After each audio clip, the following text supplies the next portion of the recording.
And if you are a wild card team, I sure as hell don't want to play Colorado in the first round because it's going to be a waste of 8 days.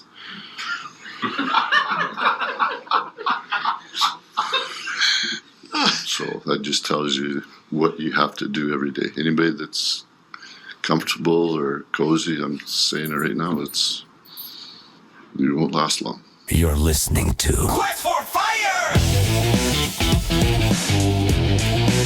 the 10th episode. Big Z licking onions, Big T ripping about that salt. And Mike, our guest name Mike. Talking hockey in a basement. It's only a matter of time. We will fight for the fire.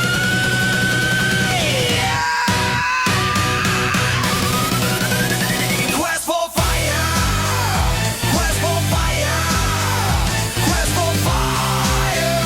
Fucking quest for fire. We promise it will be shorter episode this time.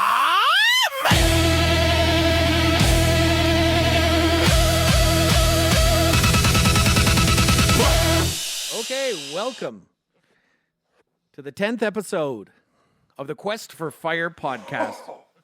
That sound in the background is my co-host extraordinaire banging back some smelling salts. Pass that smelling salt right here. Welcome to Quest for Fire. It's pretty weak. It smells like cat pee. It smells like cat pee. It really smells like cat pee.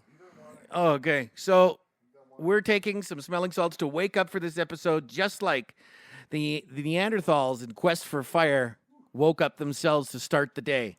His main adversary says, "There's no trouble. It's just you smelling things, man. You shivery motherfucker." Anyways, welcome to the 10th episode of the Quest for Fire podcast. Very special episode.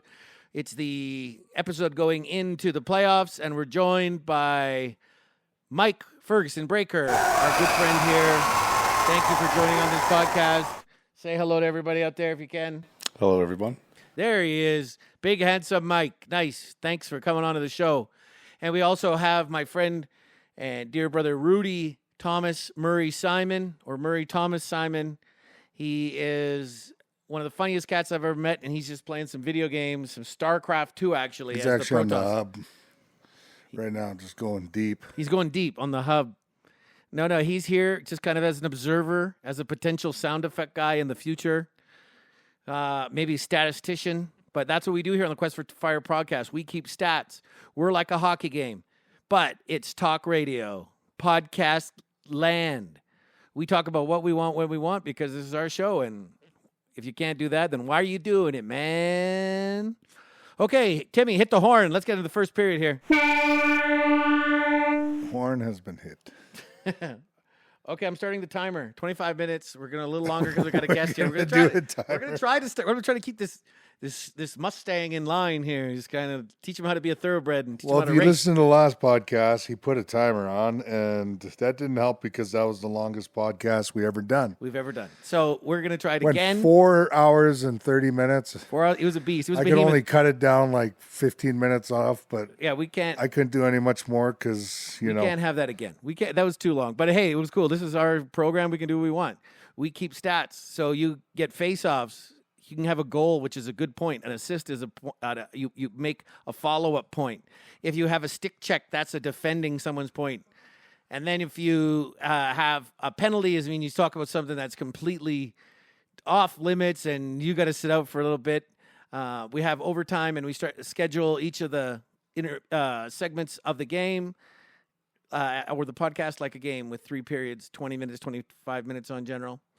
So here we are. We're not timing anything. We're timing it right now. It's timing. The only So thing, this is a the only catch-up thing period. we have parameters was we have 4 periods. Well, maybe 4 periods, 3 periods, maybe an overtime, but that's about it. That's about it. And also, too, all our sponsors are not our real That's sponsors. true. Thank you for saying that. And thank goodness they're not suing us. Thank you for not suing us. Yes, so we've had a couple of hits, but one day we're going to have a statistician keep stats once we get a little more consistency going. But yeah, we have some terms that we use in our podcast. We have a format that we use that's exclusive to us. And whoever has been one of our main listeners or listeners from the beginning, usually it's our friends. Thank you for listening along and powering through these beasts of podcasts. If you want to apply to be Tim and Zach going at it. If you want to apply to be our statisticianer, just put your resumes in. We do pay salary by Stevia Pops. Stevia Pops. We give you 3 Stevia Pops per episode. And, to be the stats and fact checker. Right now we got our AI. Sometimes it's broken, like Zach's AI. At one time. One time. But it still kind of makes sense because it was 2 different NHLs. I'm not going to defend it, but I got laid out. If we have to call it, you didn't get laid out. You got folded. I got crunched and wrecked on the board. Yeah. And he had to get carried off with a little gurney. How many times have we folded you? You gave the thumbs up to the crowd on his way out. To the crowd. Yeah, that happened. That happened to me. All right. It happened to his AI. So we also do face-offs here. The way we decide a face-off is a paper, rock, scissors, and it's arbitrary. So you and I are going to do it this time. So paper, rock, scissors. We'll go NHL. Okay. NHL. So Rock, you win face-off. All right. Well, I'll go first this time because the last pods I barely had time to fill in because we end up going off the rails when I'm trying to give an update. We got really deep and philosophical. That was you. You wanted to take it there. I'm happy to indulge. I didn't take it there. You took it there. We both took it there.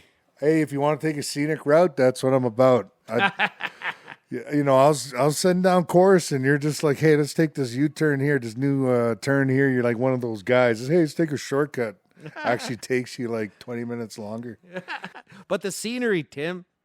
That's the scenic way, okay? Well, we're going that right now, but I'm going to finish my update here. What's up with you? You got a big update. Please bless us all with your update. Sixiga Nation U18s have taken the banner home at the 2026 Alberta Treaty Games. Congratulations. And we have just won the gold, beating Onion Lake, which is a very highly skilled team. Respect to some of those players. Very awesome hockey to watch. Highly skilled games. Somehow the boys pulled it together. We got beat by Onion yesterday. We had to go back door, and we had a clincher with Sarcy, and then we were able to inch it out in the shootout. Then we went into the final today, and we ended up beating, I believe, Onion Lake 5-2.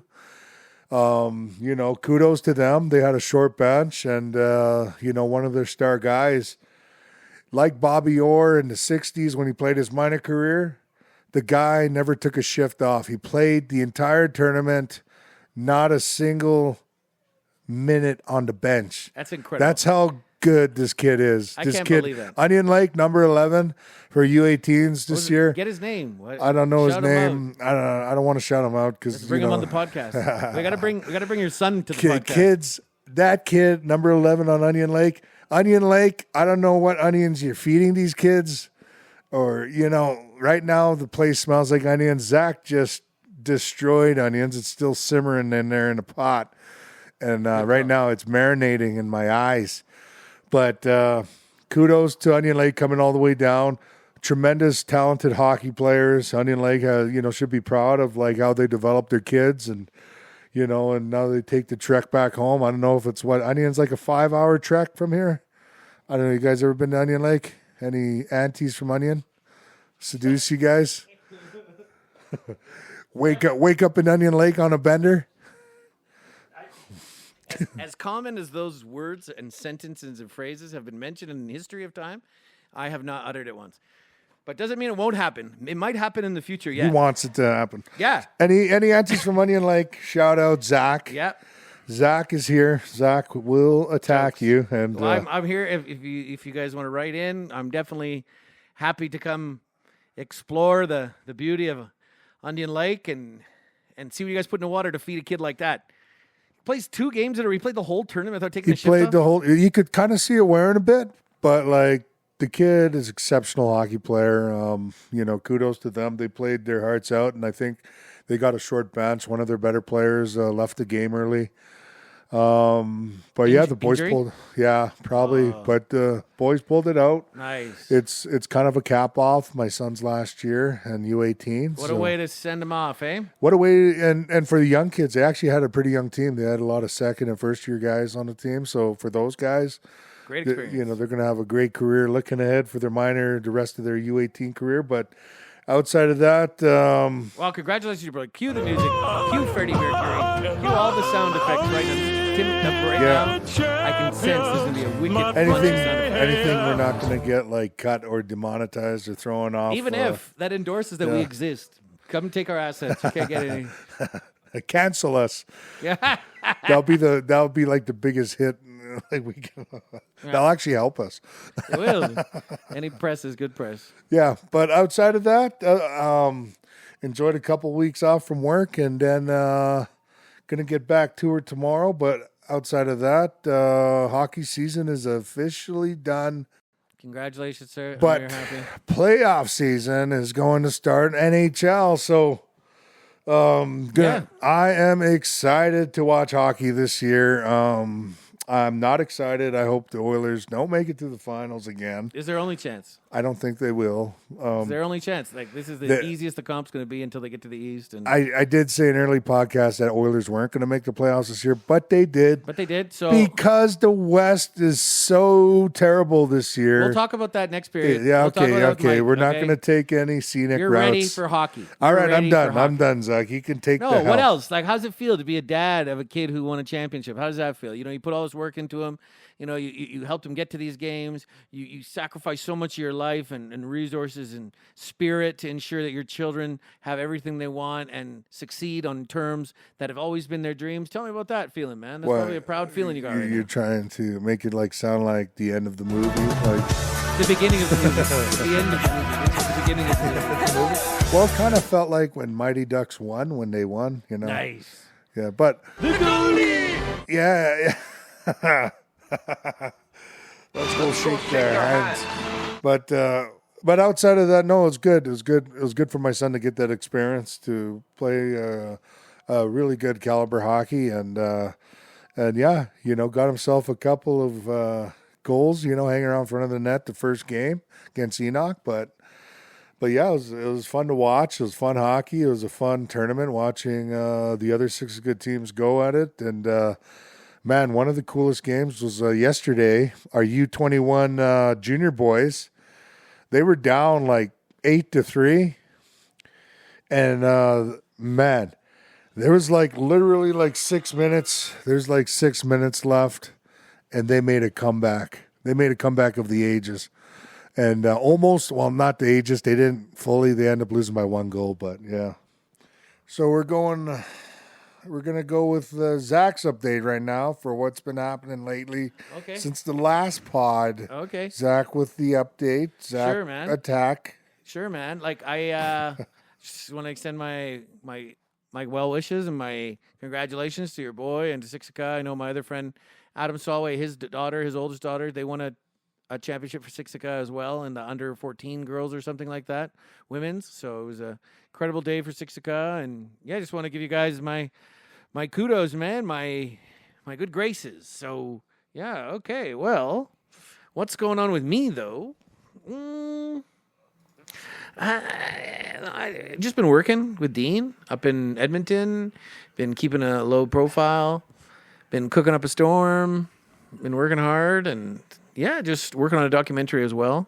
Rudy and I are actually working on this documentary to honor our friend. And it's an amazing story of this woman who just is a big hockey fan, big Leafs fan. Shout out to Ruby Nawagijic and her family. Not my this Uncle Ryan. Rudy here. No, this Rudy. He's my collab in this documentary. He's going to be hosting it. He's going to be on screen with her, talking with her, narrating this thing, and Oh, you're a narrator? he's for this thing. So yeah, I've been working on that with our friend Alana One Spot, and just been taking it pretty easy. Tanning some hides with Janie yesterday. That was good to do, and hang out with his Some boy. hides, eh? Yeah, he's got a Wolverine. He's got a Lynx. He's got a Bobcat. It's crazy the stuff he has, man. It's wild.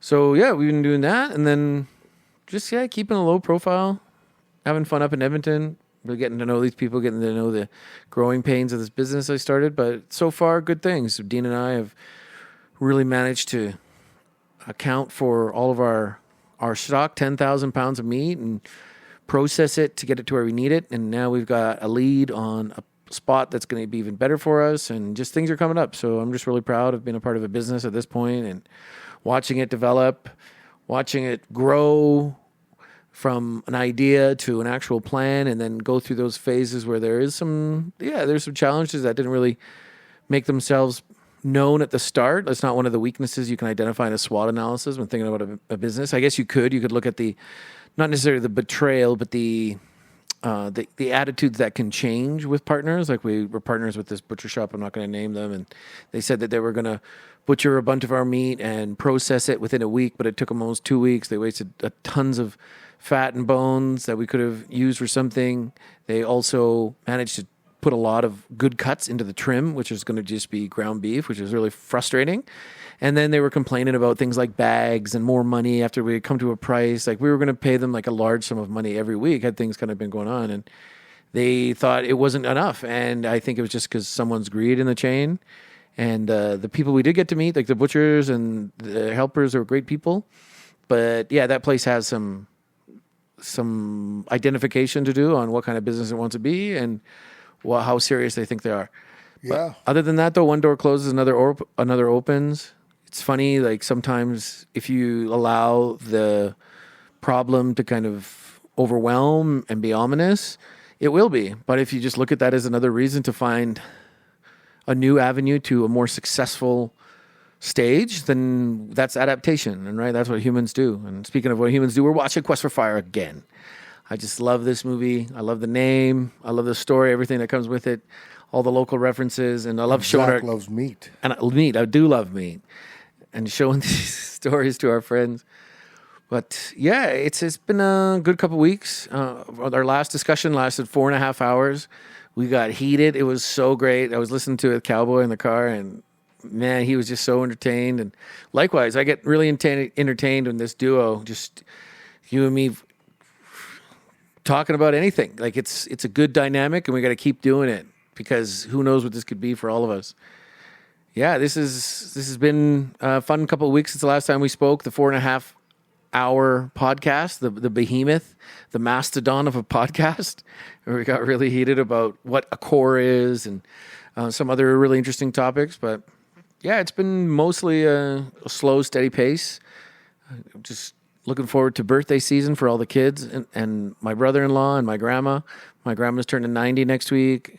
My brother-in-law is turning 47, and then my nephew and my niece are turning 14 and 8 respectively.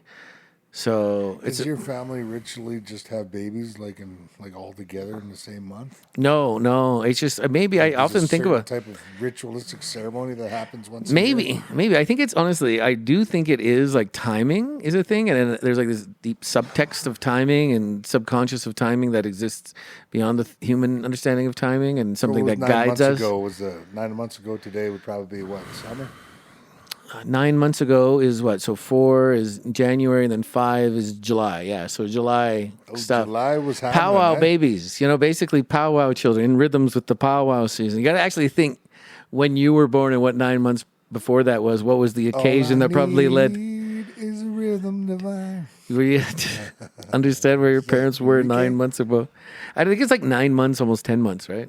There's Zach's meat just all up in the trees. Yeah, we're at the cannibal part where the boys are coming to free some of the cannibals here from the captives of the cannibals. And they're getting a beat on them. They're determined to steal fire from these giant red ape men. This is the part where it just shows these guys who just been like on a year bender, and they're just coming too. And those are all human bones. That's literally how guys from 6 ago look after they come off a year bender. I know that guy. I've seen him. And then you see here the people who are off reserve and got caught up in the party, and they're stuck to the tree. In the party. They're losing a limb. Ran for chief and council. It's not. Yeah. It's some dude just munching down on someone's hand. Yeah. Yeah. And so here comes the distraction. Here comes the ploy, and it's pretty successful. But yeah, that's been happening with me, man. There's Just been cooking a lot. The house right there. We're still going with this. Yeah, he's just like, hey. There he is. He was on the title for the house. So we're doing commentaries, That was play by under play. his name. Yeah. So the bulk of the boys, they're like, oh, they gotta who's making all that noise? Who's challenging us? Who's got whose baby mom in here? Jeez, what's going on? It's a big wicked fight. But it's a distraction, diversion tactic. Two homies lead off the main group. Ron Perlman looks young, looks perfect for this role. And I was thinking about it too, like the other actor who's not the people in the stairs, the leader, he must be a talented actor too physically, because there's that one point where they were treed by the cave lions and he starts chewing his finger. And I couldn't help but if you look at a lot of these movements and a lot of these actions, there's like traces and roots of more behaviors later on in humanity. Like these are like the roots of a lot of those functions. Like chewing your fingers. The guy's like biting his finger. This guy's going like deep, and here the most likely thing that happened was just like the director is just like, all right, guys, just act as barbaric as you can, and that's what they did. Just nothing complicated. Just like you're a Neanderthal. Like it's not science. Just act like what was the Neanderthal time? 100,000 years ago. 100,000 years ago. Maybe ask your AI, Zach. There's a minute 39 to go in this period, Tim, and we're gonna make it. We're done the period. No, the Are you period's done not. your update? No, I'm kind of done my update, but Well, finish your update. Damn it. that's kind of it, man. That's all I got to say. Okay, update done. Update is done, but we got like a minute 20. So should we try to make the Period 20-minute mark? Period over. But then We're minute not following time, Zach. We're following when we're done. but we're almost done. All right. This guy. Okay, another one then. Okay, We're not timed. We just so happen to be close to the clock, but we shouldn't even be using a clock in the first. I like it. Organically, we lasted, 24 minutes? 19. Okay, there it is. It's pretty good. It's probably our most clean. Not Period. really. Not 19 minutes. This is close under. That's like wins the showcase showdown. So who's this period brought to us by? Brought to us by you got to call Sixica. the buzzer. End of first period. Hit the buzzer. Done. Okay, so now this period, the 10th episode of the Quest for Fire podcast, is brought to you by Sixica Sports. So, yeah, shout out to Sixica Nation and all the wins they had at Treaties in Calgary, 2026, April 12th. Congratulations. Beating a team like Onion Lake, like Tim's boys is saying, you guys deserve the win. And that kid, what a player. If he can play the whole tournament without taking a shift off. This period's brought to you by Onion Lake Reserve, First Nations Reserve. All right. Shout out to Shout them. out to the Trotters. I know the Trottiers out there. Trotters, Trottiers. They have some ties to Sixiga. And, Onion Lake. If you ever want to drive 5 hours north and check out a reserve, go to Onion Lake. Sold.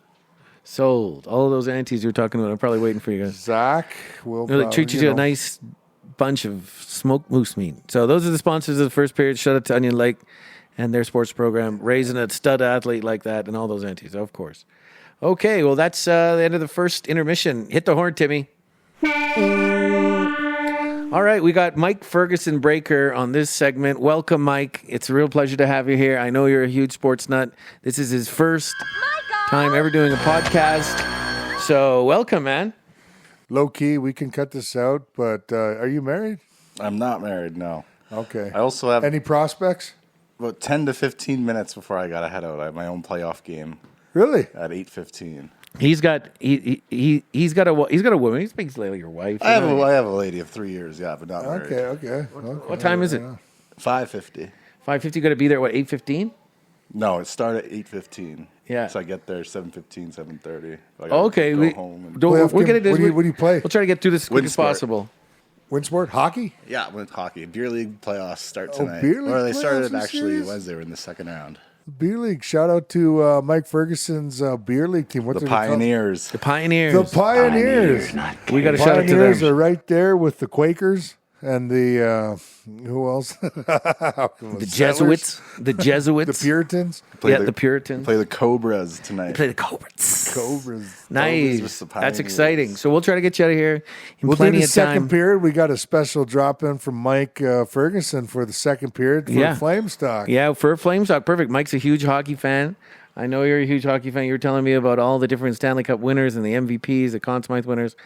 I knew right then and there, plus your participation in our fantasy football league, our fantasy hockey league now, that we're all, the three of us are in the same leagues together, technically.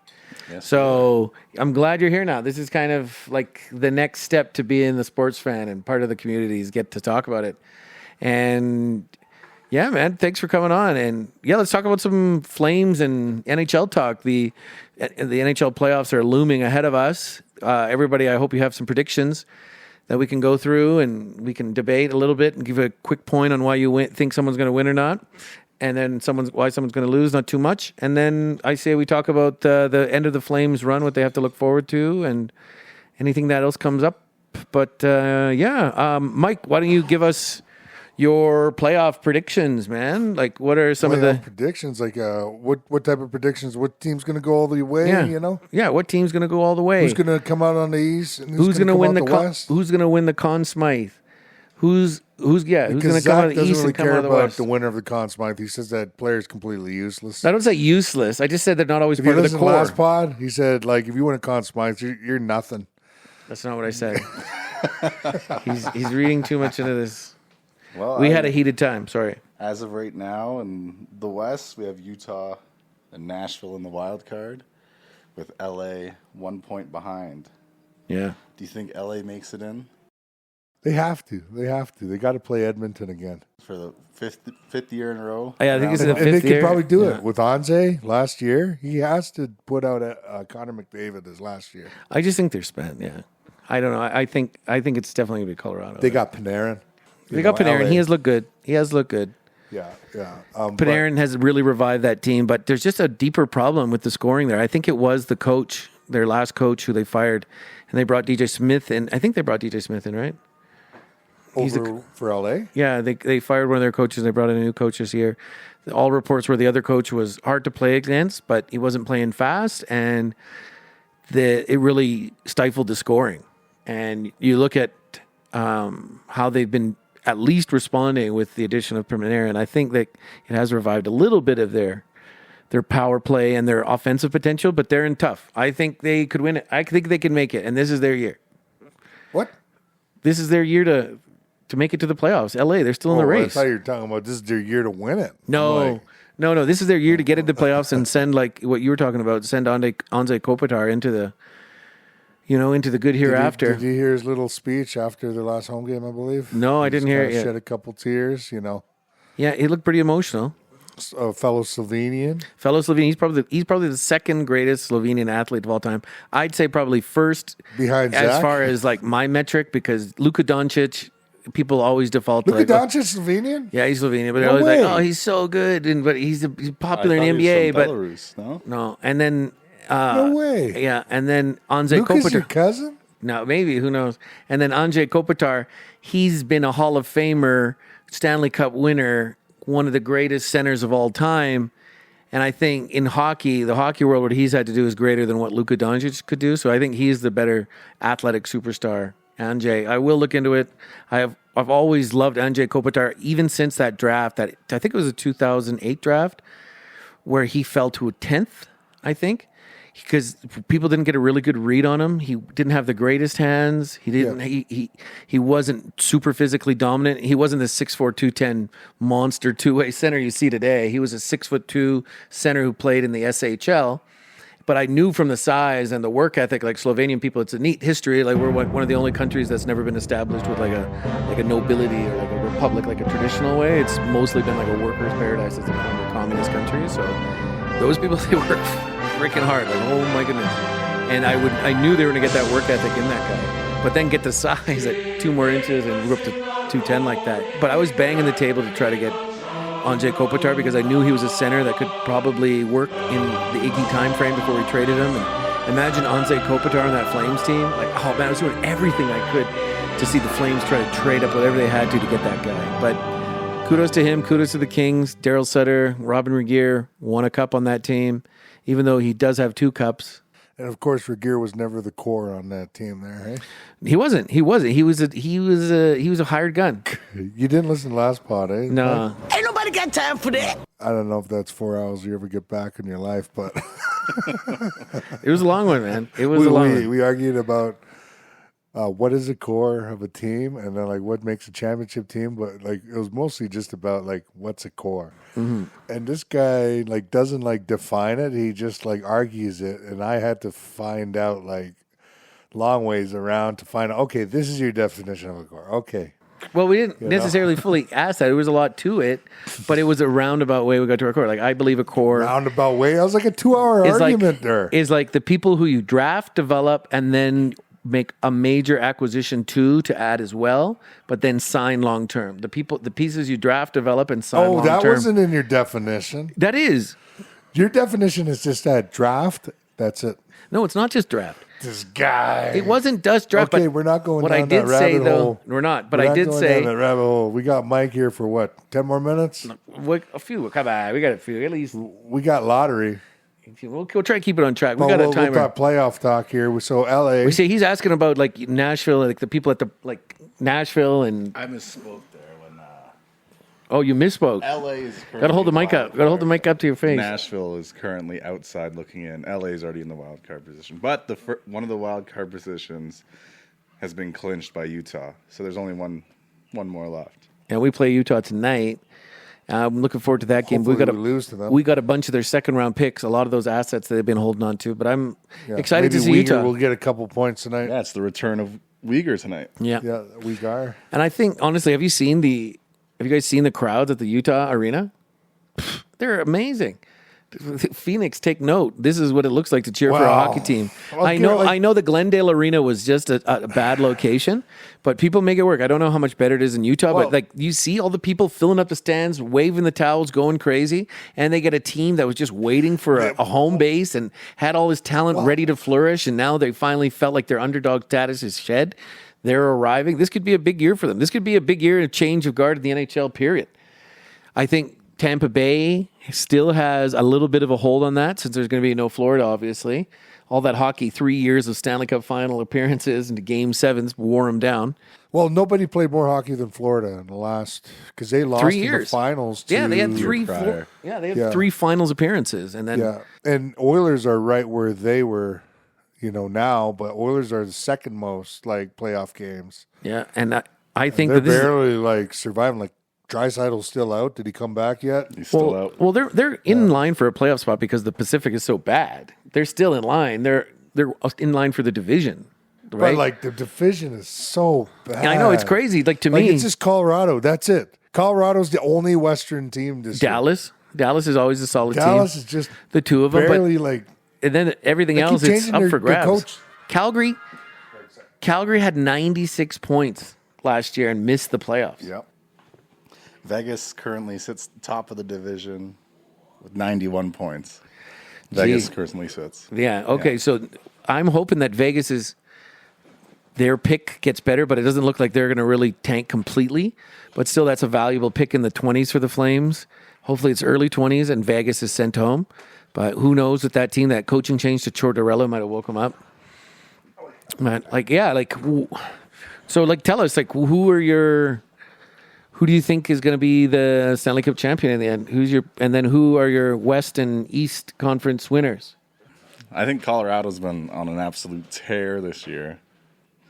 Leading into the playoffs, they also have a huge lead on their conference by like 6 or 8 points up on Dallas, I believe. Yeah, and Dallas is no slouch either. And I guess due to the playoff format, you're going to see Dallas versus Minnesota round 1. Yeah.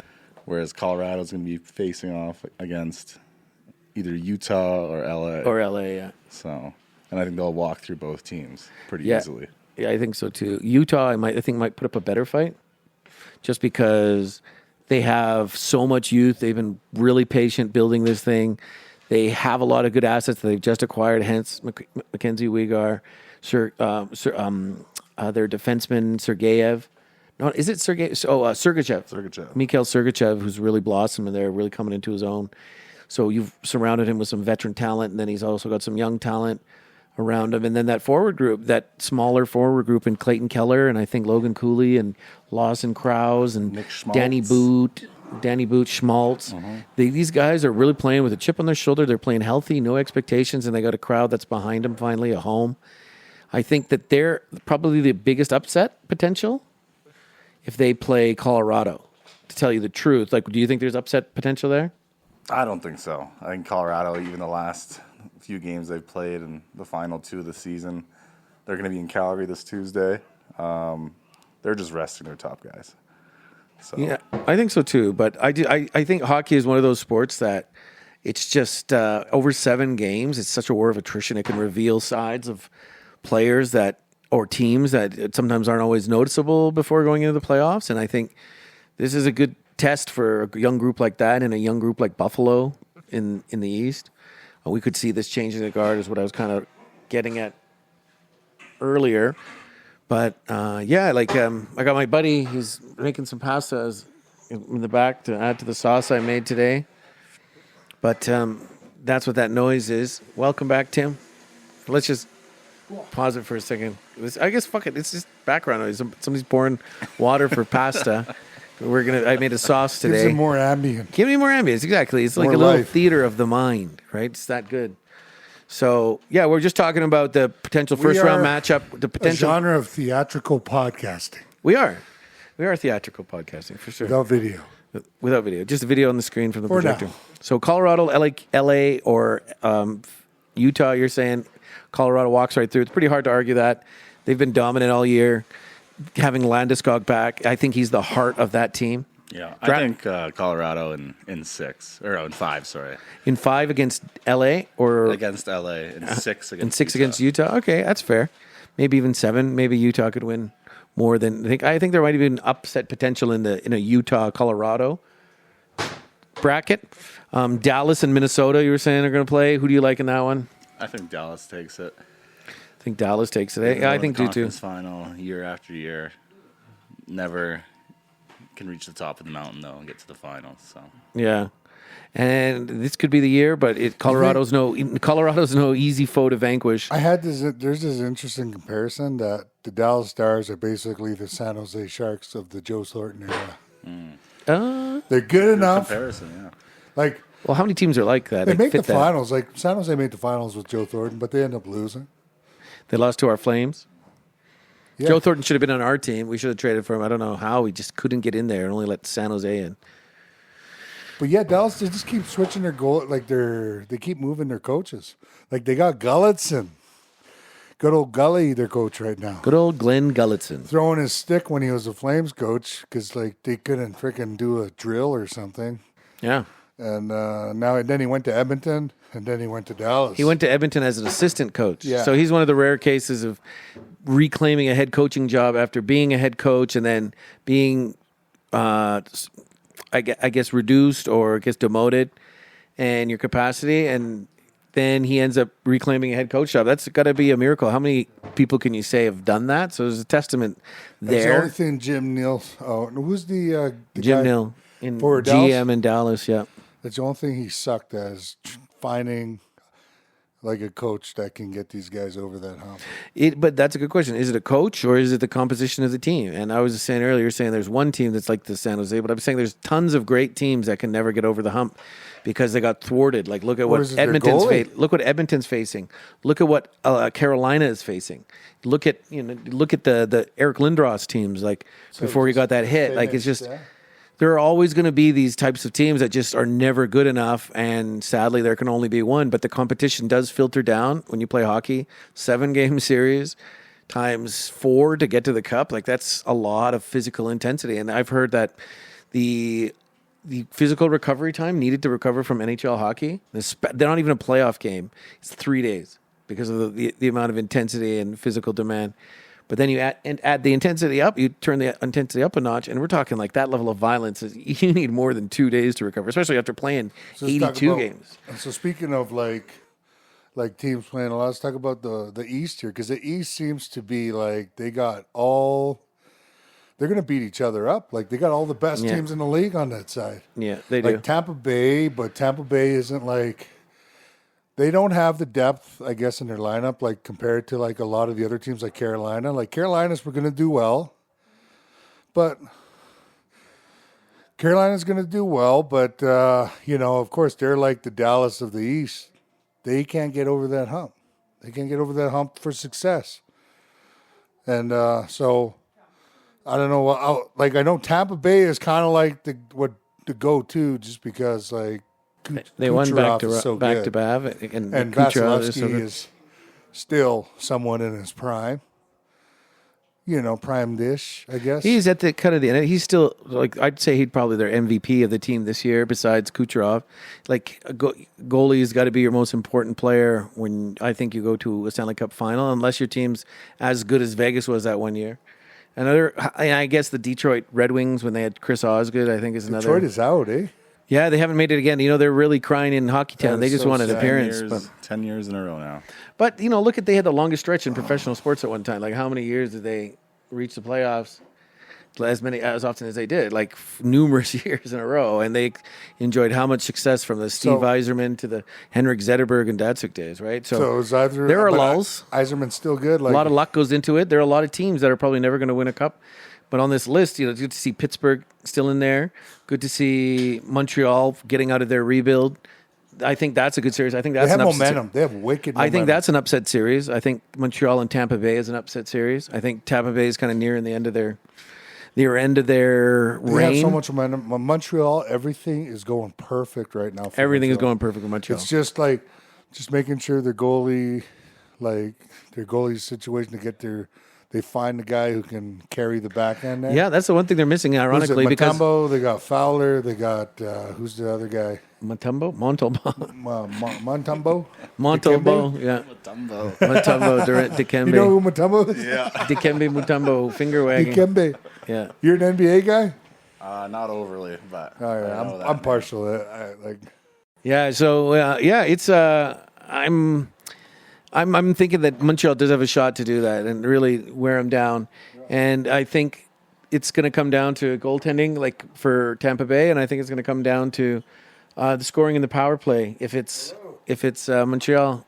So in the West, so I think the greatest matchup upsets are probably in that division. I'd say the Colorado-Utah matchup, and I think Cowboys picking Minnesota to go all the way. I think that's off base.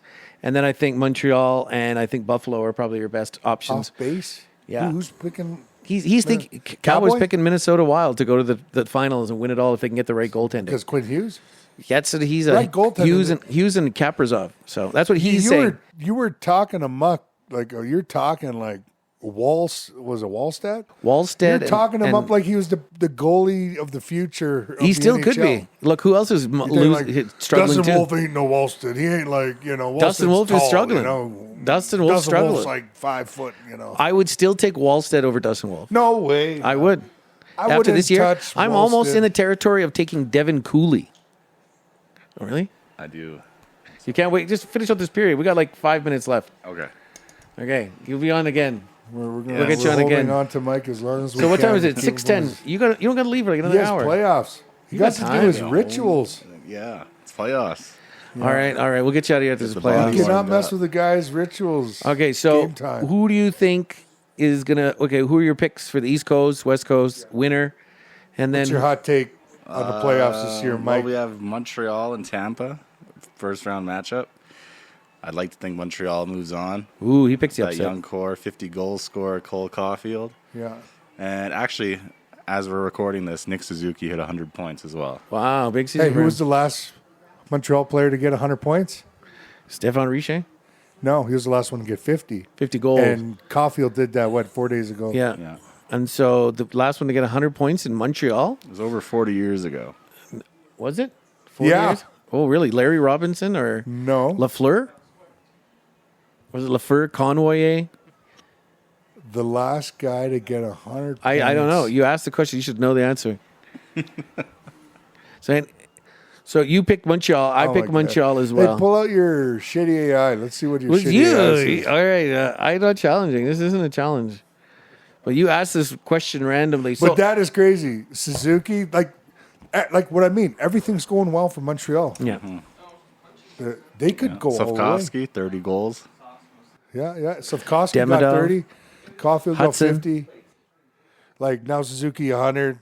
Now it's just like finals, and Montreal breaks the curse. Well, breaks it for Canada. That'd be the perfect team to do it. So we got Montreal over Tampa. What about Mats Naslund was the player. Matt Snazzle in the 1980s. Boston and Buffalo, round 1 matchup? Boston, Buffalo. I think Buffalo takes that one. Buffalo is it's good. You know what? Honest, my take is Buffalo, Habs. It's between them, East. Okay, that's what I kind of am leaning I'm towards biased. as well. I love Buffalo. But I'm that's what I'm thinking about the changing of guard. I'm thinking of the momentum that they have going to the playoffs, the youth. They've shed the label of not being good enough, and I think they have a good enough team to compete with anybody. Uko is playing great. Habs is on a heater. The defensemen are playing great. So then you have the depth in Thompson, and you have you have a lot of So it's all power about up just front. to lose to Colorado in the end. Eh? So that's what you think. Okay, that's okay. So who do you think comes out of that one? Who thinks I think comes out? Buffalo as well. You think Buffalo as well? Okay, you're picking the young guys as well. Okay, sweet. And then who would it be? Would it be Philadelphia The and Battle of Pennsylvania. Pennsylvania? After 3 years, no Crosby in the playoffs. Yeah. He's back. He's back, and he's playing against the other Philadelphia team, the other Pennsylvania team, who's looking And to. they got Porter. Martone, Matvey is looking good. Porter, Martone, Mitchkov, Couturier's back. but he's not going to be what he once was. But they're on the upstart. I think definitely Pittsburgh takes this, the center depth and the I don't veterancy, think they have the depth. and also what Pittsburgh has become with Crosby. They're not a team led by Crosby and Malkin so much. They are a team who is led by the depth they have, the defensive depth, the scoring, the secondary scoring they have, and still that poise, that veteran poise on the power play. Flames legend Anthony Mantha. Anthony, I know. That's what he would have been for us Yeah, last we would year. have made the playoffs if he didn't get injured, eh? Last year. Yeah, and Mantha was our offense. and we would look what we would have been able to trade him for too, right? Like it would have been he would have fetched a really good price. So tell us, all right, okay. So we got Buffalo in that series. Who do you got in? And you like Pittsburgh and I like Pittsburgh, yeah. He's going and for then the Pittsburgh. Carolina and The old dogs. Ottawa series. Who's the last team? Who's going to be playing Carolina? It's Ottawa or Boston right now, or Ottawa, Buffalo. Those are the two wildcard. No, who's wildcard 3? No, Buffalo's no on wild top. card. Oh, Right, so maybe. it's okay. So it's going to be Boston, Carolina then. No, it'd be Boston, Oh, Buffalo. Boston, Buffalo. Yeah, we picked Buffalo over Oh, I Boston. know. No, you're right. It would be Carolina. Yeah. Yeah, that's my bad. Oh, that's all Rodney good. Brindamore getting out in the first round. You think that's his job? I think he gets out of the first round. I think he even gets closer to the East Coast final again. They're still that deep and that young. They have a good Now blend that of they face everything. Buffalo, that'll be pretty tough. But But I think they have Carolina's the more, pretty refined. They're pretty refined under Rod Brindamore. and they have the better. They have the better depth and playoff experience and battle tested team. Too many Finns, though. Too many Finns. We'll see, but Aho, you can't argue with Aho. Aho is still one of the top centermen in the league for a reason. Aho. And he might never win a Stanley Cup because the Florida teams were always better than him. And I think this year is probably their best year coming out of the East to get to the the Stanley Cup final. So they're going to be my pick. If they make the conference finals again, Yeah. they haven't won a game in a conference finals in the last 3 times 3 they've been. years. I know it's either getting in their head or they just disprove everybody. I still believe in that depth of that team, and I just believe the way they play, the way they're coached. I think they're going to have another appearance in the Eastern Conference Final, and they can get over the hump this year. But All right, Mike. So last thing, too, is Pioneers or Cobras? Pioneers. What's your logo look like? I'll show you. You guys have a logo? Yes, we do. Whips out his underwear just without taking. he's that committed. Everyone, go Pioneers, go! He That's lives the for timer. Pioneers. That's awesome. That's the timer. We'll get some of your picks, Mike, and then we'll get you on your way. Yeah. What's the league called that you play in? Oh, God. I don't know. It's at Winsport in Calgary here. I don't know the league name. There's just like where we 100 play. arenas. Pioneer, so it looks like an actual dude in blue and purple. He's got and white. It's a nice color scheme showing this guy with the cowboy hat, and he's got a telescope, and he's spying out some guys like a pioneer. Take a look at this. It's pretty sweet. So in Like the some West, guy doing a so peep in show. the West, which Should be called the Peepers, eh? in the West, Mike. So Dallas, That's so- Minnesota. Who do you pick in that series? I got Dallas. Dallas in that series, and then Vegas and either Utah or LA. I think is going to be right. There you go, man. Vegas and Yeah, if Vegas wins the division, they'll be playing. I don't even know why we're talking about the West. Wild card one. Like, because we're in a No one's going to beat Colorado, so it just doesn't even matter. I don't know. I don't I even know think- why the West even showing up. Just let Colorado. I think go to I think final. Utah and Edmonton have a chance. If Edmonton doesn't have a chance. if Draisaitl comes He's back, injured, they have a chance. He's running at 60%. He's missed 20 games. He's And McDavid's We don't know how unclutched injured. McDavid. He ain't going to do nothing. well, we'll see what he looks like when he comes back. But I think if he comes back, I think this is Edmonton's best choice. Well, this is their last year of their window, and then McDavid's probably going to get traded. I would agree. It's probably one of their last years of their window. Oh yeah, for Same sure. with Toronto. They might trade Matthews for McDavid. That'd be a good trade for There them. you go. So All right. Who's your pick in the West? What's your Stanley Cup matchup? And these guys are the loudest pasta makers I've ever heard in my life. Like, what I is would happening? take, What is happening? These guys, This one is guy. one guy. Okay, one guy. He's been I'd outed. love to see Colorado go up against Buffalo. Colorado, That'd be Buffalo. a sick. And Buffalo somehow just like. But And I who don't wins? know.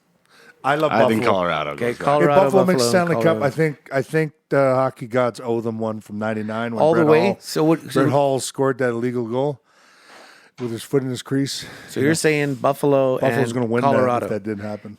Okay, so Buffalo and Colorado is your final as well? Yeah, I agree. Okay. I love Buffalo. It's bias. If it ain't Buffalo, it's Montreal. But Buffalo and Colorado. Okay. I think Tage Thompson just goes on a tear, wins the Conn Smythe. And Okay. then Zach says he's useless because he's not a core player. And he won a Conn Smythe, so therefore he's not valuable. Okay, so there's your matchup. I'm gonna pick out of the East. I'm gonna pick Carolina, and then out of the West, I'm gonna pick Edmonton. I'm gonna say Edmonton finds a way to come back. Oh, my goodness. Yeah, hey, this is what it's guy. about. So, Mike, that's the second period. This Thank pod you is for jumping canceled. on. He just Next time we'll canceled get the you pod in on the second period. for a longer pod. Yes, next time. Yes, We'll but Hopefully there's no- maybe we'll get you on the No technical draft pod. difficulties. yeah. We'll try to do a draft pod, reaction draft. Yeah, sounds good. Oh yeah, that or maybe And then we're draft doing the reaction. lottery reaction. Yeah, reaction. awesome. We'll do some stuff Flames through at the the top playoffs. pick. Yeah. Knock on wood. Maybe free agent. We got it. day. McKenna is coming to Calgary. McKenna or Malhotra or Makar's Virov. signing day. And Makar too. Well, thanks, Mike. It's been a pleasure. Yeah, thank Nice you meeting guys. you, Mike. You got a full experience of what a Quest for Fire podcast is. It's dynamic. It's live theater as podcast. It's not just regular Well, it's radio. kind of real choppy. This one was kind of choppy because we had to work on the other stuff. We would have been in third period by now. Probably, but No, it's all good, man. life Good luck happens. on your Life happens. playoffs. Yes, All good luck right. on your Thank playoffs. you, guys. Go Pioneers. Thank you for chilling with Go us, Mike. Pioneers. Thank you. All right. I can't stay longer. Yeah, right. until the Nice next meeting time. you, Mike. Do you want to shout Take care, anybody brother. out for the second intermission? Anybody like your department? They're not official sponsors, but we just like You to work have with fun. Treasury, eh? What do you work? Economic Development Office. Economic Okay. development. Under the administration? Okay. Under Sparvier? Yeah. Oh, yeah. Okay, so He's like your Obi-Wan? Like just... Economic Development Department at Sixica. You guys are the sponsors of the second intermission. Well, thanks, Mike. It's been a blast. And yeah, we'll make it happen again here. Yeah, you're missing out. Yeah, you're missing out. Simple to make, though. Yeah. Carve up, man. Old school hockey, man. The second intermission brought to you by Sixica, what is it? Economic Development. ECDev for Mike and his Pioneer hockey team. Yeah, Plug them. Pioneers are playing their playoff game, as we heard from Mike. He had to get on and get his pregame ritual going. It's a big playoff game. They need him, and I didn't even ask what position he played, but those out there in the what do they call? Where are they playing? They're playing out in Winsport. Winsport. Beautiful arena. Yeah, so they're out there starting the playoffs. The Pioneers, right with the Settlers and the Quakers. Yeah. Yeah, And the Mennonites. the Puritans Oh, Jay's got beat up again. and the good old El Templars. Yeah, So we'll plug them. That's our sponsor for the second intermission. yes, sir. All right, hit the horn. Third period. third period. All right, face off. I win the face off this time. So yeah, we're going to talk about unicorns. This segment is devoted to unicorns. I wanted Mike to weigh in on this, but we just kind of ran into some snafus. Yeah. What is your definition of a unicorn, Tim? Definition of unicorn, and it has to be someone that is so unique that they can never be replicated a skill set and an ability that is unmatched, or even a versatility that makes them entirely unique to the expertise of whatever their, I guess you could say their occupation is, because we're kind of opening up we're not necessarily sports, but could include some sports figures, but just unicorns in any discipline, right? In any skill set, right? Because there are numerous people who have done so many different things, and they all do it with their own style, or they transcend style, and there are those examples as well. Well, but we're going to talk about unicorns as these unique creatures in their respective worlds, right? And there are so few of them amongst the millions that have tried and have attempted the same art form, the same trade, the same skill. Thus unicorns. There's very few who either break the mold, transcend, or show a level of physical prowess or achievement prowess. So, yeah, that's kind of the definition we're going to go with the unicorn. I'm thinking we got started in this discussion by unicorns in hockey, right? Like, my definition, Dustin Bufflin for size and production. Eric Lindros, size, meanness, production. Mary Lemieux, size and production again. Bobby Orr, and yes, even Gretzky. Like, I watched that Dominic Hasek. I watched that race that Gretzky did with Pele and some other athletes at the time, and he cooked everybody. Like, these guys have pretty good speed, like that level of speed that they're chopping up on an ice rink. So I'll throw Gretzky in the mix. I'm even going to throw Ovechkin.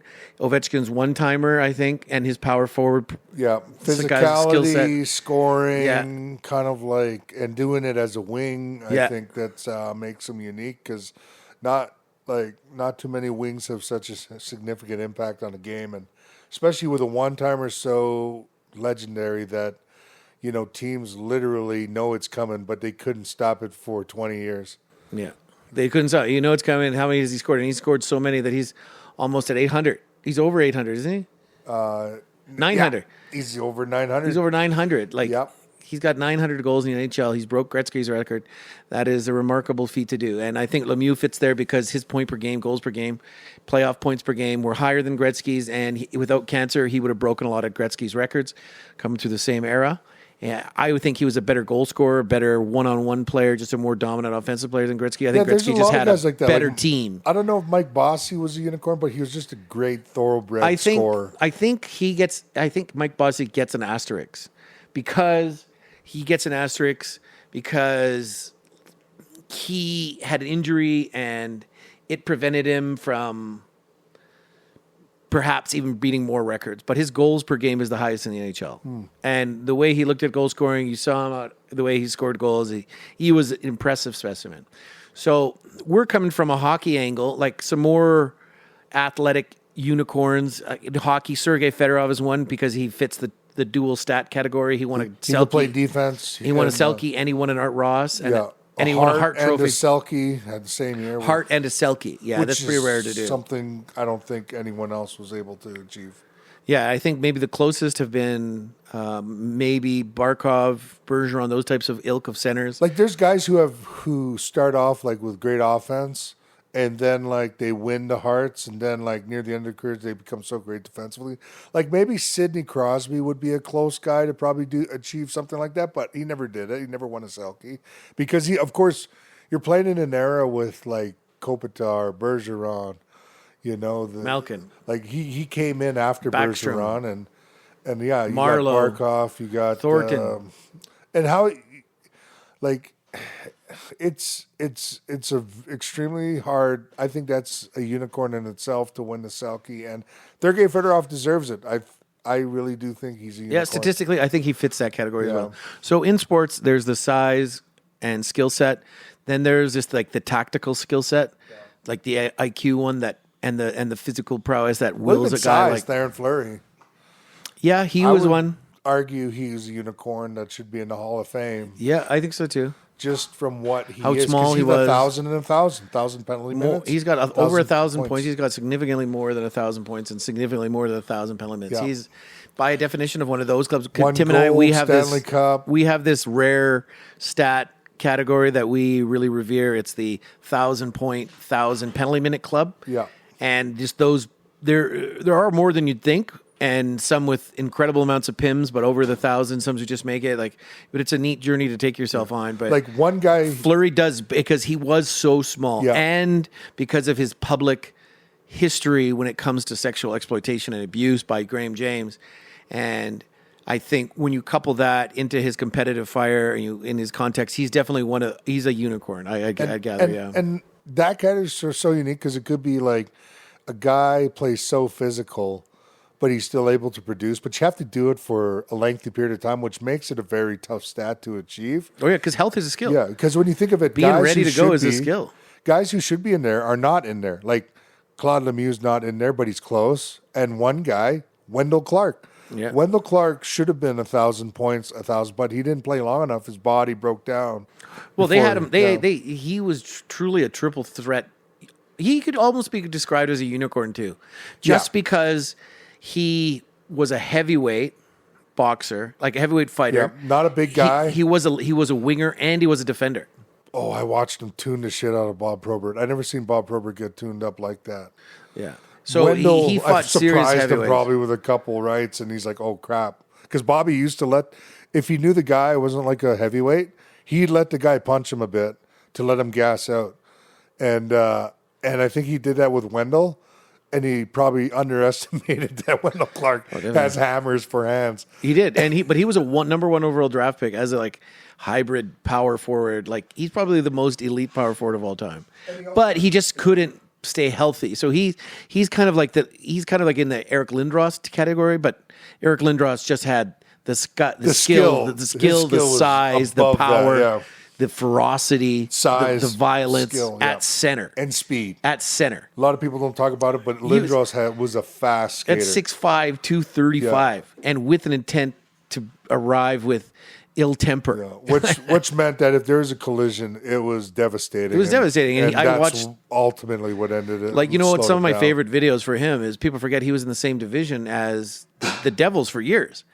And he was part of a highlight. Go back to his highlight package and see how Scott Stevens was a part of that highlight package Yep. for all the forechecks and all the fights and how he dummied Scott Stevens for years. But Scott Stevens laid like a snake in the grass, laid like a stone, patient like a stone, and sprung when the time was right and hit him better than anybody else got him. But that was a scouting report. Kasperitis knew it. Ulf Samuelsson knew it. And everybody Sorry, I knew. looked at it. It said an update from Cougars.com. Hey, that's why mom messaged me. Never mind your business. So, That's the app she uses to messages you. Hey, you little Rudy boy, where are you? that's where you can always find her. But yeah, Scott Stevens and Eric Lindros, the epic battles. Everyone wants to forget Ulf Samuelsson. Ulf Samuelsson had not legendary battles, but terrible battles of taking guys' knees out. He sure did. And he also went headshot on Eric Lindros, too. Yeah, and he took the famous one was Cam Neely. Got him a couple times, and man, Yeah, he was a dirty player, but at that he level was a of hockey, humongous guy though. at that level of hockey, 6'5"? at that level of hockey, Ulf wasn't. That was Shell. Ulf was 6'5". No, he wasn't. Gel was 6'7", bro. Ulf wasn't 6'5". Let's go to the stats. Who hits who in spirit of Ulf Samuelsson? Ulf was 6'5". I'm saying Gel 6'2". I'm saying was 6'2". 6'7". I'm saying he's 6'2". Shell was way bigger. Yeah, he was 6'7". He was a freak of nature. He was. And his son plays for the Buffalo Sabres. Yeah. Martin Samuelsson, right? Yeah. Yeah, he's 6'1", 203. Oh, get out of here. You got laid out, Timmy, by Ulf Samuelsson. You just got ulfed. So that's all right, but that's Got me okay. right below the knee. Right in the knee. But he was a dirty hitter. But like I was going to say, at that level of I swear hockey, he was bigger. there was a lot of guys who were employed because of the violence that swear he was you bigger. could get away with. There was gray nuance when it came to the rules. Violence was an integral part of hockey for years, and now we're gone a long way from it. And fighting is like sometimes a response to things. You know, shout out to Ty Domi's son Max fighting that dirtball Radko Gudas. Well, that shouldn't have happened. Whoever They was should on have the fought him. ice, They should have fought him on the ice as soon as the hit happened. pro scouts, the teams that work with the pro scouts, I bet you they took a mental note of every player that was on the ice after Matthews got hit and said, I don't want any of those guys on my team. Like, even the goalie. You know, if it was Stolars, if it was Wool, I'm skating out and I'm two-handing freaking Gudis and the freaking chops. Yeah, I'm flying at him. Yeah, you're I'm flying going at out there and I'm freaking going out there, blocker out, going to punch him. I'm going to risk a suspension coming off the bench. Take a note, and they all just kind of floated around like. Yeah, nothing. And I think that says more about that leadership group and why they've performed the way they have, how poorly they've performed, and now they're looking in top 5 draft pick considerations because they've been such a team. Like, I can't believe Mitch Marner was the engine that made that thing work and stirred that drink. He was the Gilmore. He was better than they thought, and I thought they should have paid him, especially over a guy like their defender, what's his name, Morgan Riley. They should have paid him more than the goal scorer and Nylander. I think a playmaker, a top-end playmaker, a high pick like that is more valuable to a top-end goal scorer like you have in Matthews. And if you guys want to get rid of him and the writing is on the wall and you're trying to get rid of Matthews and Matthews knows it, then so be it. And maybe that's why nobody came to his defense. But I would definitely, like those pro scouts, I would note every one of those players, and I would not hire any of those players. What a joke response for your captain. Even if you don't like the guy, you got to go defend the colors on your chest and get in the team you're working with. So just from that incident alone, do you think Matthews is a Maple Leaf start of next season? Good question. I'm going to say that Austin Matthews is traded this summer to the Arizona Coyotes. Oh, sorry, Utah Coyotes. Utah Mammoth. The Mammoth. I forgot. Sorry. You know, the Phoenix Coyotes are still a team. They just need to get an arena to be officially back. It's true. And do you think that ever happens? Maybe. No. I don't think, I think like Phoenix is a great place. I actually like the Coyotes, but I honestly don't think there's enough corporate or like sponsorships that are really into hockey because, everyone that goes there, they go there to retire and nobody's thinking hockey. They're just thinking golf. They're thinking, maybe football. They're thinking baseball, like the Diamondbacks. But outside of that, what if a bunch of people retiring, they don't want to be freezing their ass off in a cold barn? You'd think it'd be like the selling point would be air conditioning and somewhat climate controlled in the Phoenix desert. Like, I guess in the summer it would play better when people were looking to escape the heat. But yeah, I as far as I know, there were a lot of loyal fans, but they just couldn't have the right stadium location. And the stadium location prevented them from drawing a more significant fan base and level of support. And ultimately the rest is history. And that team is still technically a team. And I couldn't be happier that they're in Utah because Utah looks like it's a hockey town. They're loving hockey. And they're loving this Mammoth team, and I couldn't be happier. So as that, I think they're in good line to, like I was saying in the predictions part, upset Colorado if they end up in a series with them. I think they have some really good potential on that team, picking up guys like Uyghur and a fan base behind them and a collective attitude that is relieved to finally have a home. Salt Lake is the metropolis of it. It's like one of the largest cities in U.S., eh? Yeah, especially the way it's set up because it's very, very dense near their main highway. It's like this dense wicked for like strip. a line. It's yeah, like a strip of line. Yeah, yeah, which is neat because we got a grid here, right? Because they're all built off of the highway, eh? Yeah. The main highway there. And if you ever drove through Utah, it takes 45 minutes to get from one end to the other? It's actually longer than an hour that. and 20 minutes. In traffic, it's about 80 that long. miles, I think. It's a long drive, especially in rush hour traffic. We came back from Vegas last time. Rush hour is nutty thing there. They have like a 6-lane highway and it's backed up. Oh, yeah. So it still slows things down considerably. But, Mormontown. They're hockey. They like hockey. The owners are Mormon, and they really support each other out there. So, that's and they own the Utah Jazz. So it's funny. The Utah Jazz. It's weird because they changed their colors so much, and now the Utah Jazz's colors are really close to the Mammoth colors. Kinda. They kind of resemble each other a bit. I can see why. Yeah. They're both your professional teams. You have a similar color scheme. But then they were going back to the yellow. It's something. Whatever. It's something that they can definitely ease the aesthetic transition of the fans from the Jazz to hockey, and I think they're going to love hockey more than basketball for the next little while because their basketball team is terrible. They might get AJ DeBainstead, whatever you want to say it, and Utah doesn't have an MLB team, do they? No, they don't. Closest would be Rockies, eh? Colorado, probably, or Arizona. Oh yeah, they're just right above Arizona. Yeah, Arizona, like the Diamondbacks, the Rockies. The Idahos. Baseball is going to Las Vegas, though. Las Vegas probably is going to be the next one when they have the Las Vegas Athletics. So we're getting back to unicorns and what makes teams unicorns. And So this is our podium. so who are your top 3 unicorns of all time? You go first. And this is Any sport. Okay, so if we get beyond sports, then it's this rare package of person who transcended and innovated and reformatted an industry. area of expertise. Yeah, artisanship. You know, it could be anything. Area of expertise. Yeah. So you go first, my friend. Who's your number 3 or who's your number 1? Who do you want to start? I'll go with my Browns. My Browns. I'll go with my Browns will be Marlon Brando. Oh, that's a good one. For the area of acting. I know he's kind of like later on kind of just wasn't very dependable, and 2 only had specific projects that he really invested in. I think the last major project he really gave a lot to was maybe Apocalypse Now, which just shows that he can show up on set and overnight just completely change the character and create such a memorial character, which a lot of people don't realize that he was only in the film for 15 minutes near the end there. Yeah. But really had that movie's basically him. But and 2, credit for Martin Sheen, producing the Emilios and the Charlies, but Martin Sheen, that was probably his greatest work too.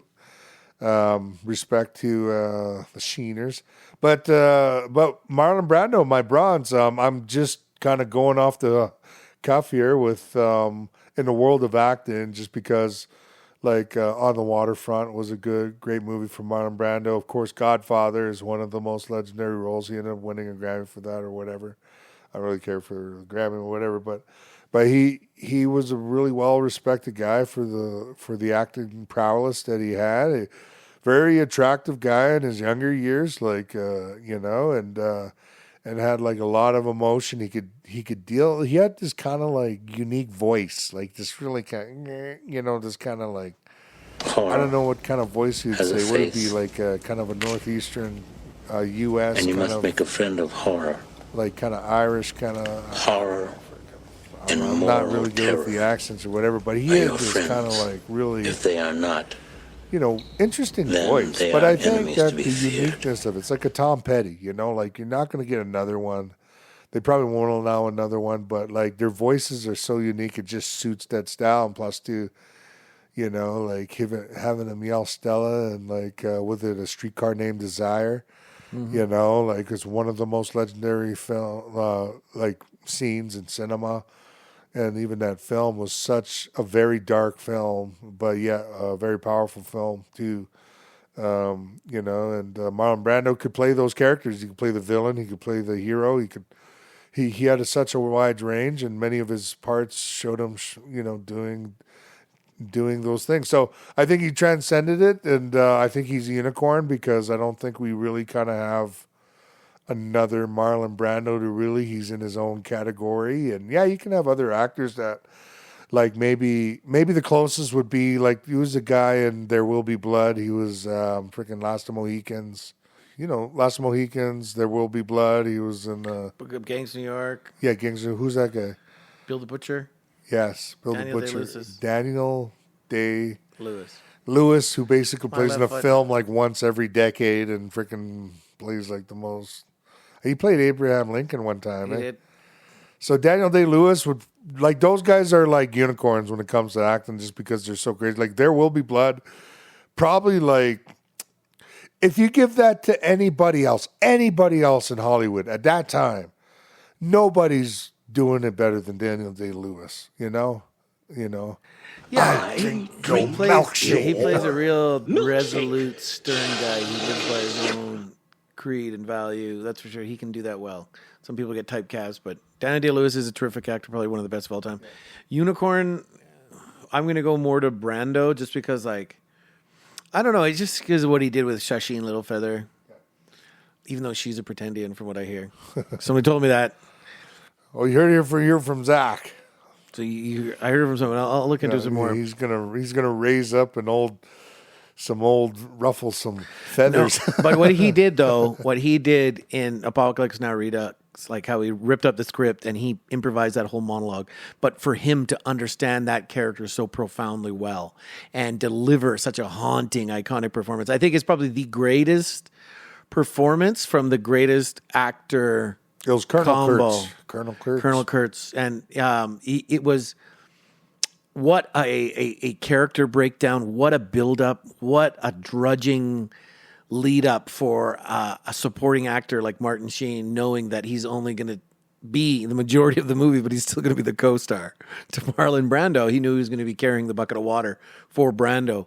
And Brando just transcended the boundaries of regular protocol for filmmaking, like and acting and directing and writing. Like he heard the character premise, saw the impact of all the money being invested, and was able to channel a monologue that's arguably is one of the greatest philosophical discussions or things ever acted on screen in human history.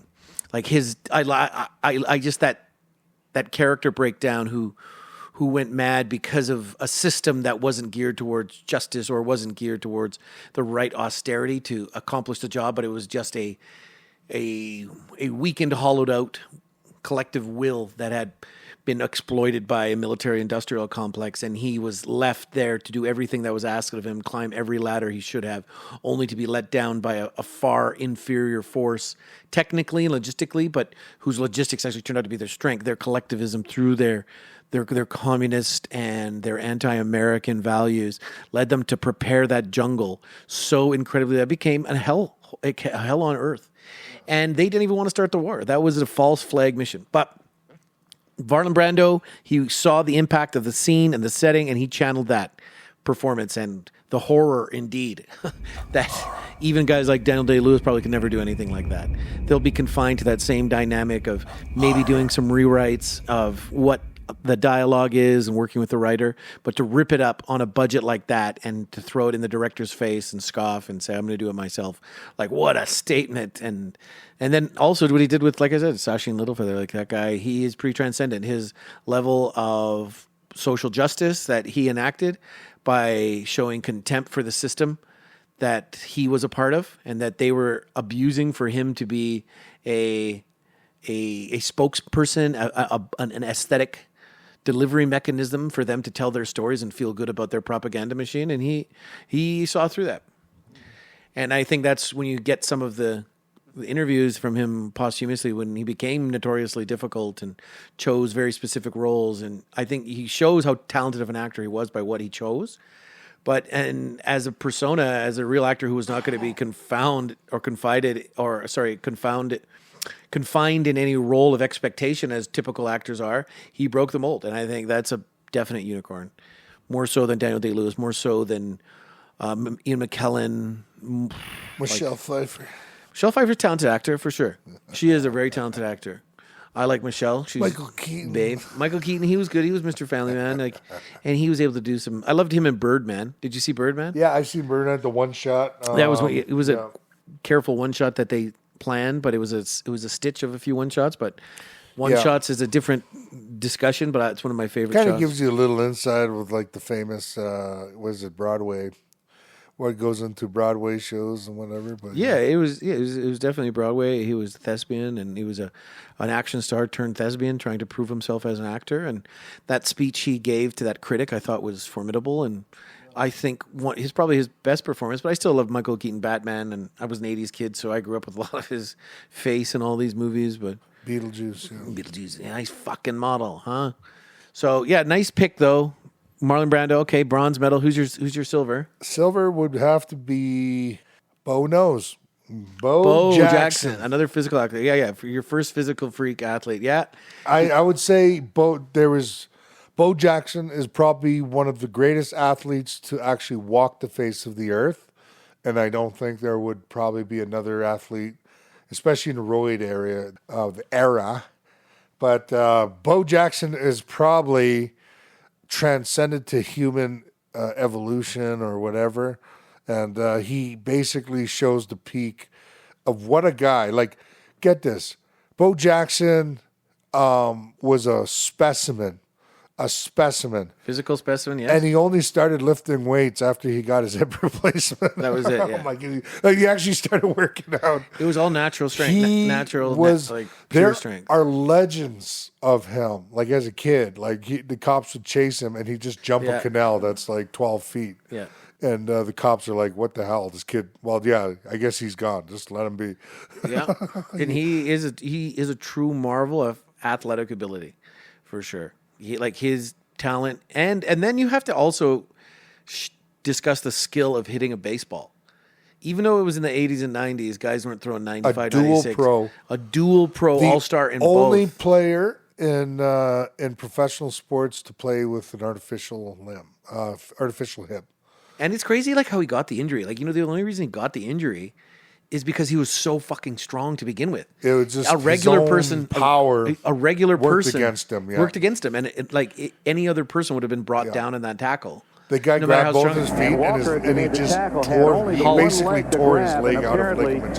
Yeah, he tore his hip so bad that it created the necrosis. The same thing that almost ended Razor Ray Emery's career. Shout out Razor Ray. He actually fell on the hip that put it back in place. And put it back in place, but they created enough damaged tissue that it started necrotizing. It actually, when it popped back into place, it actually, one of the arteries actually got caught up into the place and it got cut off. Severed, yeah. And that basically necrosis. And that's the only thing that stopped Bo Jackson. Like, otherwise, Bo Jackson is probably the most dominant physical athlete besides probably Eric Lindros, Dustin Byfuglien. Like they say, like who else and maybe Shaq. Shaq is a physical specimen. What a sight to behold. The guy's 7'1" at like 280 coming out of high school. Coming out of LSU. 7'3"? No, 7'1", 7'2". But still, he was like 280 and like skinny, and he was playing at 400 with the Lakers, moving the way he used to. Like, remember that dunk that alley-oop he caught from Kobe? Yeah. Like, that was insane. He was like probably like 14 feet in the air with that arm of his, and he just comes down, like, guy moving at that size, like Byfuglien, 6'3", 280 playing hockey. Byfuglien was 6'5". No, he was 6'3". No. Yeah, he was. No. You're going to get folded if you check this stat out. He's 6'5". All right. I say 6'3". 6'5", 370 pounds. No way. He was 280. 370 pounds. You can't move that much in hockey and keep the weight on. No, only Dustin. That's why he's a unicorn, because only Dustin Byfuglien can move like that. It's true, but with 300 pounds. But he got better when he got bigger. It's so much moving. That's why you never see giant soccer players, because they're always moving. Oh, that's why you only see Dustin Byfuglien. He and Eric Lindros. No, he. Okay, they say 6'5". Looks like I got folded on this one. I've seen 6'3". I think they weighed him with his. No, because Eric Lindros is 6'3". No, he's 6'5". Eric Lindros is 6'3". Eric Lindros is 6'5". 100% 6'3". 6'5". You get folded again. Like, we'll see. Byfuglien's 6'5", and so we just confirmed Dustin's 6'5". Eric Lindros is 6'3". It's just that at his size, he's girthy. Like, Lindros has like thickness for his being 6'3", and it seems bigger. He was 6'5", 230. Okay, let's see. Hockey Reference, 6'4", 240. Looks like right down the middle. Let's see, Hockey Database, Elite Prospects, 194, 6'5". What? 194 centimeters. No, go to Hockey DB. Sorry. Hockey DB, they say is 6'4", 193 centimeters. Okay, 6'4", on a good day. Okay, let's see, what's his name? When he's not hunched over. Okay, so they're saying Byfuglien was a little taller than him and a little bigger than him. But he played defense, so he didn't skate probably as much as a center. No, but he was way bigger than him. No way. Like, Lindros was a six-pack. Lindros was a six-pack. 6'5". Dustin Byfuglien was like 6 keggers. 6'5", 260 they say he played at, if we're going by these stats. So then 6'4", 240.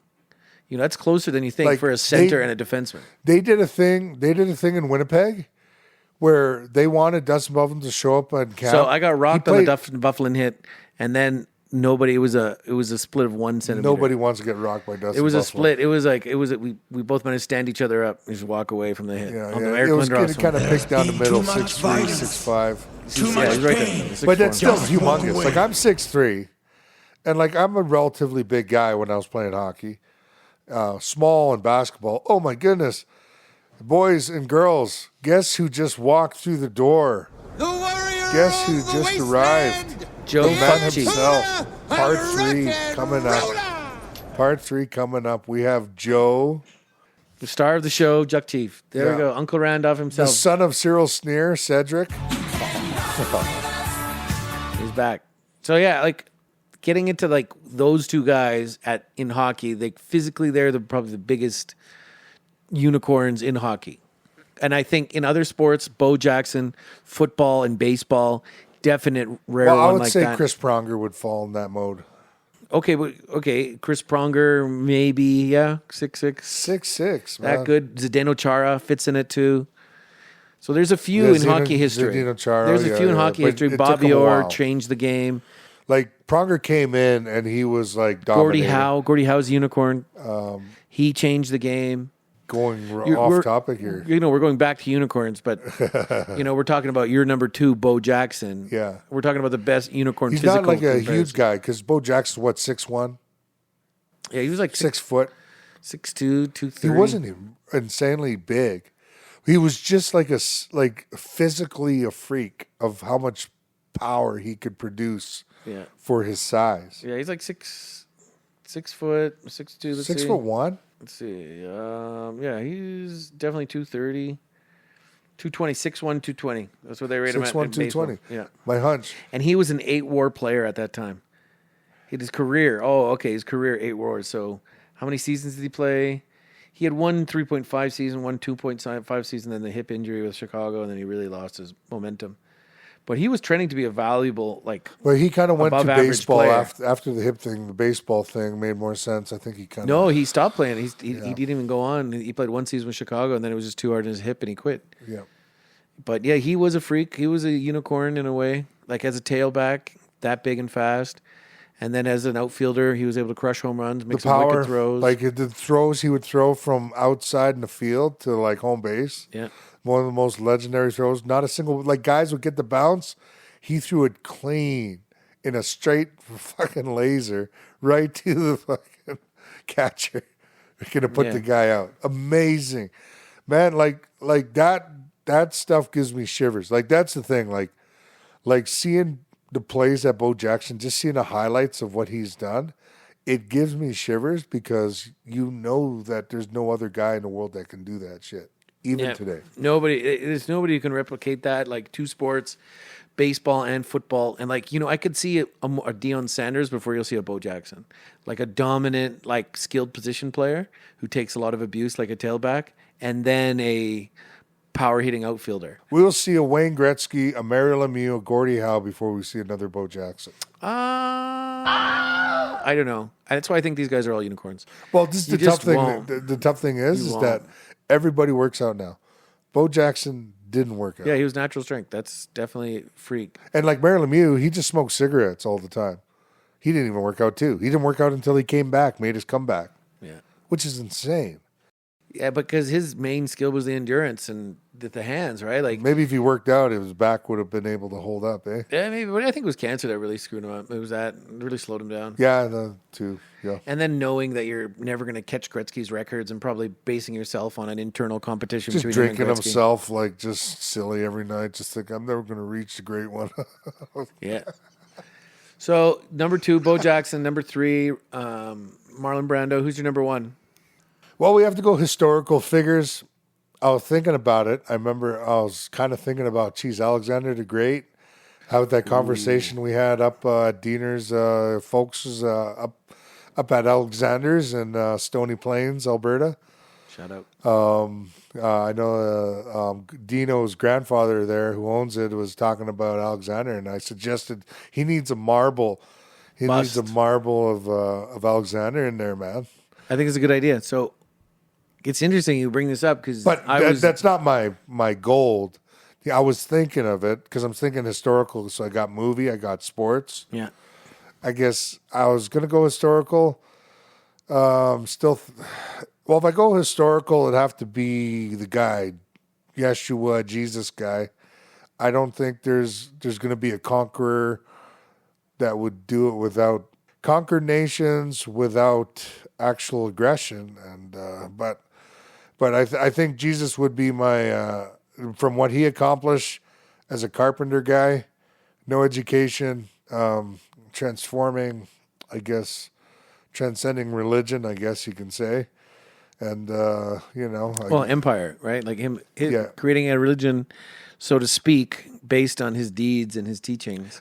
he's just as fresh as a topic to talk about as, any He's other definitely era got in history. staying power for sure. So, Jesus is your number one. Jesus Christ, Yeshua, the son of Mary and Joseph. Okay. So, I just made it. And then the number 2 was Bo Jackson, and then your number 3 was Marlon Brando. Okay. So I'm going to say my top 3 now. My number 3 unicorn is going to be Lauryn Hill. Lauryn Hill is one of the greatest. The musician, one of the greatest rappers, singers in history, songwriters in history. Like you'll never see someone. That's a pull from the ages, bro. Yeah, you'll just not find another one like her. She has such a span of like genre. She touches on like you could name a genre, and she basically touched on maybe not black metal, but yeah, Lauryn Hill. My goodness, what a talent! What a talent! Like the singing, the rapping, the songwriting, that way she bounced back after the CIA plant Prakaz well and Wyclef Jean tried to destroy her spirit and her confidence, and just tried to just take her down by getting into one of the most popular. It was a psyop. It was one of the most great. It was one of the greatest musical groups in the world because of what she brought to the group. He brought some basic rap skills. Wyclef Jean, preacher's son. She would have been great in any group. Prakaz well was okay. He was a good rapper too, but he was a definite CIA asset. And then you hear about how Wyclef tried to, while he was dating her and trying to get her to doubt her reality and bring her down and like to distract the world from her true talent. And I think that almost worked. And then she had the Miseducation album of Lauryn Hill, which is arguably one of the greatest albums of all time. And then she gets into that MTV Unplugged one, and she talks about what she survived and the spiritual warfare she endured. So I think like you'll never hear a singer / rapper like her again. Like she was so big, and all of a sudden she was gone. Well, it's because what the industry tried to do to her, man. And then she wanted Like to the raise Dave her Chappelle kids. thing. Yeah, that he talked about a bit. But then he kind of came on their side, eh? Yeah, he came on her side, and but they're the side of the people who are doing the psyop. In a Dave sense, Chappelle's kind of different now, eh? he's different now, but I still give him credit. He's doing his own thing. I don't know if he sided with the side, but I think he's still cool with Lauryn Hill, and he's an outlier in the world. He's still a person who has his own voice. But who knows really behind the curtain what anybody is. Now we're talking about comedy, and I'm thinking of like transcendent guys, and I'm thinking, oh my goodness. Yeah, there's so many disciplines, right? Like there was a lot I thought of too, like the Richard Pryor, George Carlin. I thought we need to narrow down this but no, I'm category, just taking it to unicorns, like just great people in history who are just so like irreplicable. You can't replace them, and they're just so sui generis and unique. Their skill set is just so marvelous, whether it's physical or learned or God given. Like that's why I think Lauryn Hill is such a great one because she's got the God given ability to sing. But then her intellectual abilities to write raps that she wrote were just next level, and like her flow and her raps were so good. So I'm giving her my 3rd place, my bronze medal. Respect. My second place was actually you were flirting with it, but Alexander the Great, like the history. Alexander the Great. The history of him leading a battle at the front of the battle. I think you'll never see a warrior king like him again who was as successful as he was. Like he fought with the lead cavalry. Like he was in there in the fray of it. He could have easily been toppled. Like the amount of leaders or generals who are easily felled by an arrow by bad luck. And this guy lasted to conquer the Persian Empire, the biggest empire of the world at the time. One of the greatest conquerors. One of the greatest conquerors ever. And he was a learned man. We were talking about with Dean's grandpa, Gus, and Konstantinos as well. And we were talking about the history of Alexander, about all the philosophers and teachers that his his father, Philip of Macedon, insisted he have, and he brought with him in the way he brought his style of democracy to the rest of the world based on what was an influence from the philosophers of the time, the Plato's, Aristotle's, Ptolemy.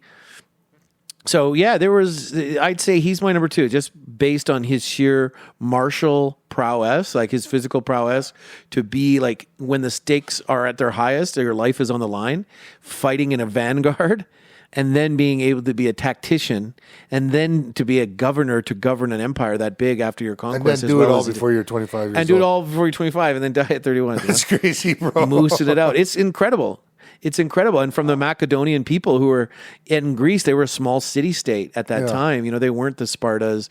They weren't the Athens. They weren't Troy. They weren't these massive city-states in the region at the time. They weren't Carthage. They weren't any of these things. And, the Mediterranean has been a competitive place a long time. But how did they do it? How did Alexander Philip's was son, after the... what was his age? 200? No, I think it was wasn't it I think 300? BC? 200? I think it was, about 300. About 300, because it was like around 400 was it Peloponnesian War? Am I saying it right? The battle, the war within Greece? And Greece, that was the Peloponnesian Wars were Greece. And those 356 to 323 was Alex of Macedon. Okay, and then the wars between the Athenians and the Spartans. That was the Peloponnesian War between 431 and 404. And so then, that was before him. I think it was 50 years before that was 300. I think so, yeah. That was between them and the Persians. So Yeah. Sparta, and I think that was the Battle of Thermopylae. Yeah. And Persia. I only noticed because I play Assassin's Creed Odyssey. So if you listen to the podcast, one of my favorite games The is Battle of Thermopylae. Assassin's Creed Odyssey. 480 BC. Yeah, the Greco-Persian Wars of 492. So it was then the Peloponnesian War, and then Alex of Macedon. Yeah. Right, and so what it just shows these city-states, these empires, fighting for and vying for existential prowess amongst many other dangerous competitors of the time, and these empires, and they were able to establish themselves as the Greek Empire through Macedonian uprising and Macedonian success in their conquests. So he's definitely my number 2, just because of his military exploits. Before we move on, did you watch the Colin Farrell, Alexander? No, I did. Yeah, Does that do it justice? somewhat. I know it has one of my favorite actors. Somewhat. What's her name? Rosario Dawson. Rosario Dawson. That's her name. Yeah, she was in it. No, the movie did okay. It did some following. I never watched it, bro. I never watched it. It's all right. I know Jared Leto was on there. Did it play on was it like a whole thing of his life from the beginning till the end type of thing, till his death? Yeah, and it grossed pretty good. It was of Oliver Stone, an account, right? Oliver Stone really It does got historical. horrible. It got Rotten Tomatoes get it really bad. I think because Jared Leto. They didn't like Leto. They didn't like Farrell. Farrell's one of those hit and miss. I didn't like him in Total Recall and Phone Booth. I don't know. Yeah, they just don't like his acting. Is the biggest thing. He was a name then. I know people liked him. He was like one of those women, kind of the ladies. He was like one of those.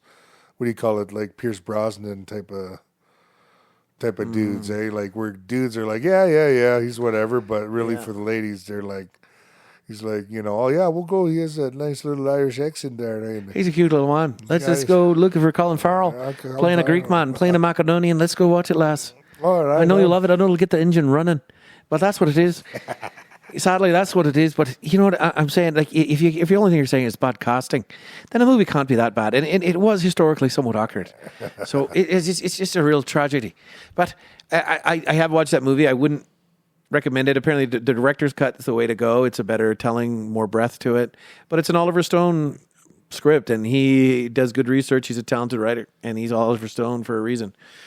You could almost say he's a unicorn just based on his writing because of the great diversity of range of scripts. Platoon, probably the closest Any war Given movies Sunday, you can get to war. Any Given Sunday. Yep. Born on the 4th of July was Oliver Stone, right? Yeah. Like he was a pretty talented Any writer Given director. Sunday. Oh yeah. Al Pacino. He loved all the work. Any with Given Al. Sunday is one of my favorite sports performances. That speech is my, that 1-inch speech that Pacino gives, and guys like Jim Brown and Lawrence Taylor in the room. I thought was incredible. He had And what is that presidential one he did? The assassination of JFK. JFK, wasn't it? Yeah, JFK. that was. Kevin Costner, isn't it? Yeah. So it isn't the greatest movie, but I like it. I like historical fictions, and watch it. Watch the director's cut. Alexander? Of Alexander, and I'll check it out. And I think that's ultimately the strategy that led Philip Macedon to the success. Yeah, Was and Gus pumped me up. Like hearing Gus like talk about Alexander, Yeah. it like pumped me up. I was like, I gotta watch that film. and we got to watch it. But it was, I think, the Philip of Macedon edge that he had is the way that he embraced, like, his soldiers. Like, it was his tactic where he'd put homosexual men in battle together, and they'd be lovers, and they would defend themselves fiercer. That's an old Greek secret right there. Yeah, Boy. exactly. You put two dudes who love each other in battle, and they're going to defend each other with all the training Protect of all those peckers, man. They're going to protect those peckers and protect that booty. You know what I mean? Like that's their lover. my booty, and man. that's an That's my lover. interesting way to do it, to get lovers to fight for each other. And if you can find myth to unite Really, that men was and a- women, then that you was can a have Spartan thing, a eh? whole population, like a Spartan thing. Like, who else does it is Israel. Like, say what you will, but their country is, they have a positive birth rate. They're a very high tech society. Medium, low, middle class wage is growing there. And they're believing the myth. Their whole people is us against the world. We're the chosen people, and it works. It gets men and women to join the military. And I think more nations should understand mandatory military service. I think it should be a thing that we all do. And they're producing Wonder Woman. And they're producing Wonder Woman. Gal Gal Gadot. But I'm going to pick. Is it me? I'm going to pick Alexander the Great for number 2. He's my silver medalist. Okay. What an empire he created. Genghis Khan, they was in consideration, but being a horse archer tactician is less. Well, he wasn't in the front all the time, but he Yeah. did have to endure a lot based on his accounts of his story.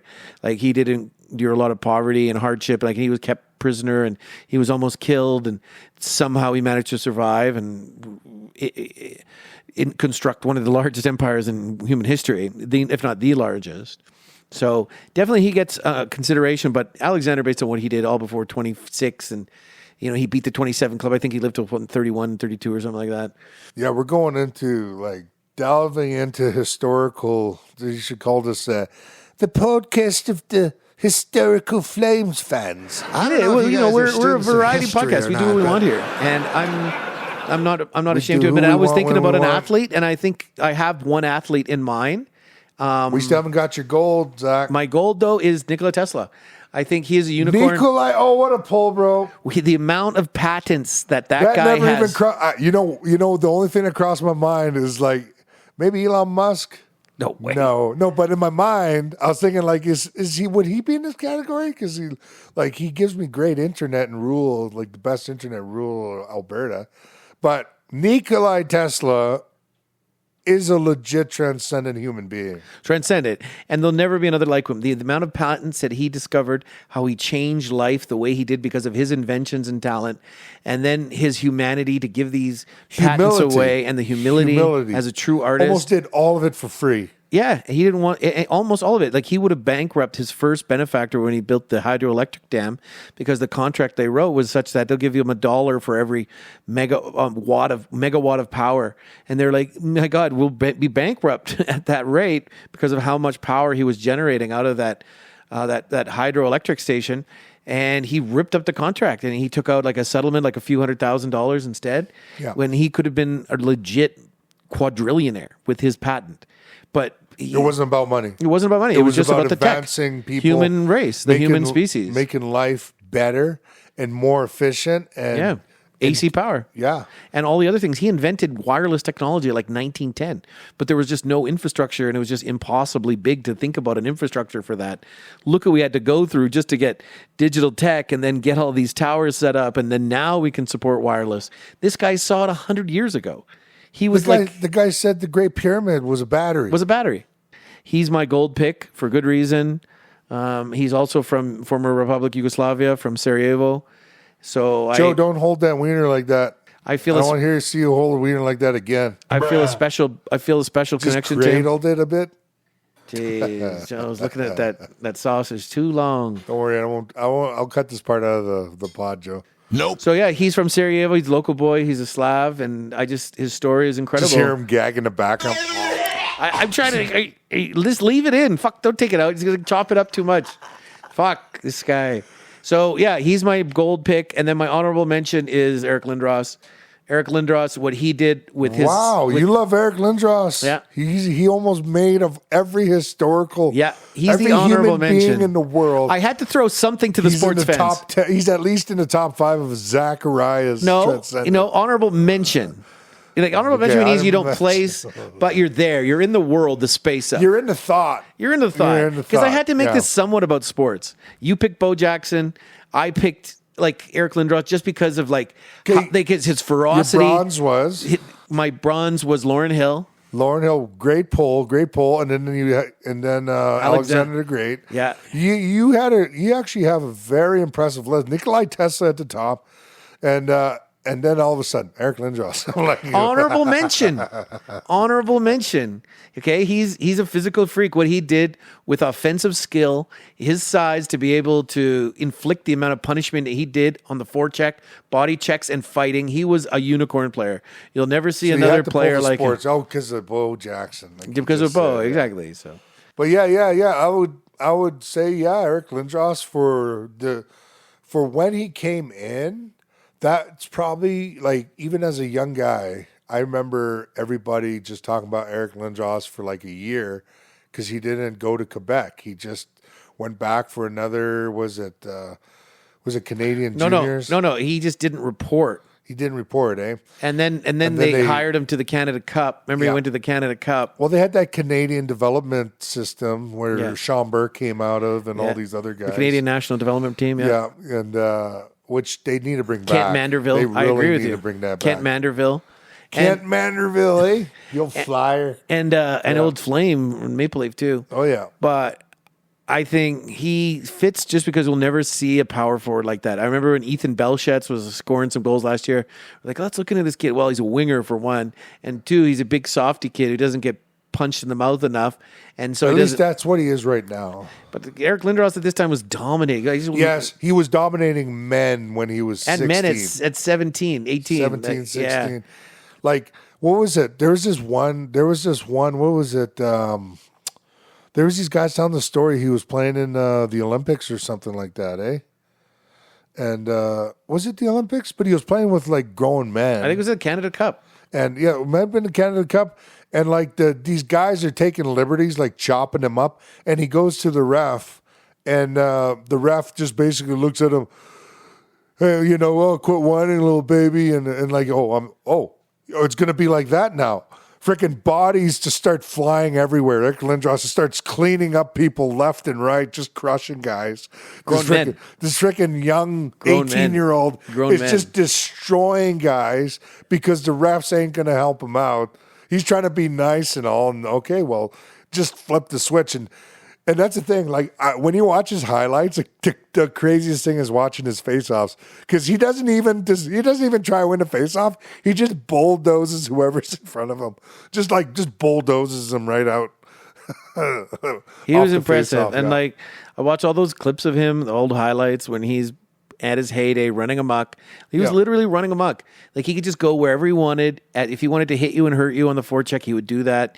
If you wanted to try to hit him when he wasn't watching, he'd be able to stand you up. If you wanted to fight him, he'd pump your face. He just did it all. And the only thing that could bring him down was a Goliath-like thing where he got a shepherd with a slingshot story, basically, where this guy who was a prominent defenseman, a high pick, had done a lot of hitting and hurting and scored points, and he had a reputation, but he waited for an opportunity like a crocodile in a river waiting for a wildebeest once a year, and he sprung, and he hit him in the head because Eric Lindros skates with his head down, and he had since junior because nobody could really stand up to him. He wasn't afraid of people, but if he skated with his head up, he probably would have had a lengthy career, multiple cups.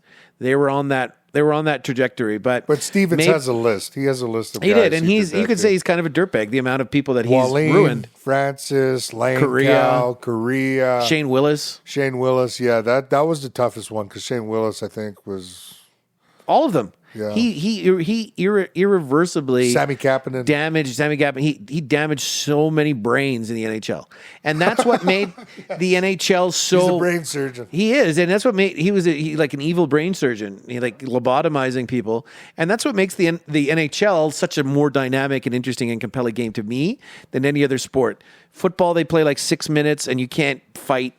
But it's continual. Baseball is just a bunch of fancy athletes bashing. hitting a ball Yeah. with a bat and chasing it down. There's no real. Baseball's pretty chill. It's chill, and then basketball's super chill. These, in the 70s and 80s, it was violent, but like what it's become today, they're all bros. You can't defend. You can't defend. you All the can't- you can't whistles, put an arm 3-point shooting. It's within stupid. range, It's stupid, and I don't like it. And hockey is the far superior game, and that's why They get rest days. Eric Lindros gets the pull over me because he was that at 15, 16. He lived, breathed, and died hockey. Dustin Byfuglien didn't give a shit. He was just a player, and he was just exceedingly good. And he just was better than everybody else and bigger than everybody else. But his heart wasn't it because he's American. He wanted to go fishing. He wasn't an American. I would say the differ just because he might not have had the passion. Like he was probably one of the only guys you could tell in the locker room who was Wayne Gretzky, and he would have no idea who Wayne Gretzky is. See, there it is. That's what I mean. He didn't care about the history of the game. The one thing he didn't care about the significance of the game. But this is different. His uncle was a pro, and so he had access to pro coaching in hockey in Minnesota. The story's not done yet. All his teammates said that nobody compete more than Dustin Byfuglien. Sure, he had a willpower to compete. He was a competitor. He was a monster. But that's what separates all the greats from is their willingness, like Kobe, Michael Jordan. You're looking at Mark Messier. And you can't say Eric Lindros didn't have will to compete. His body broke down. Look how many times he kept coming back and taking hits.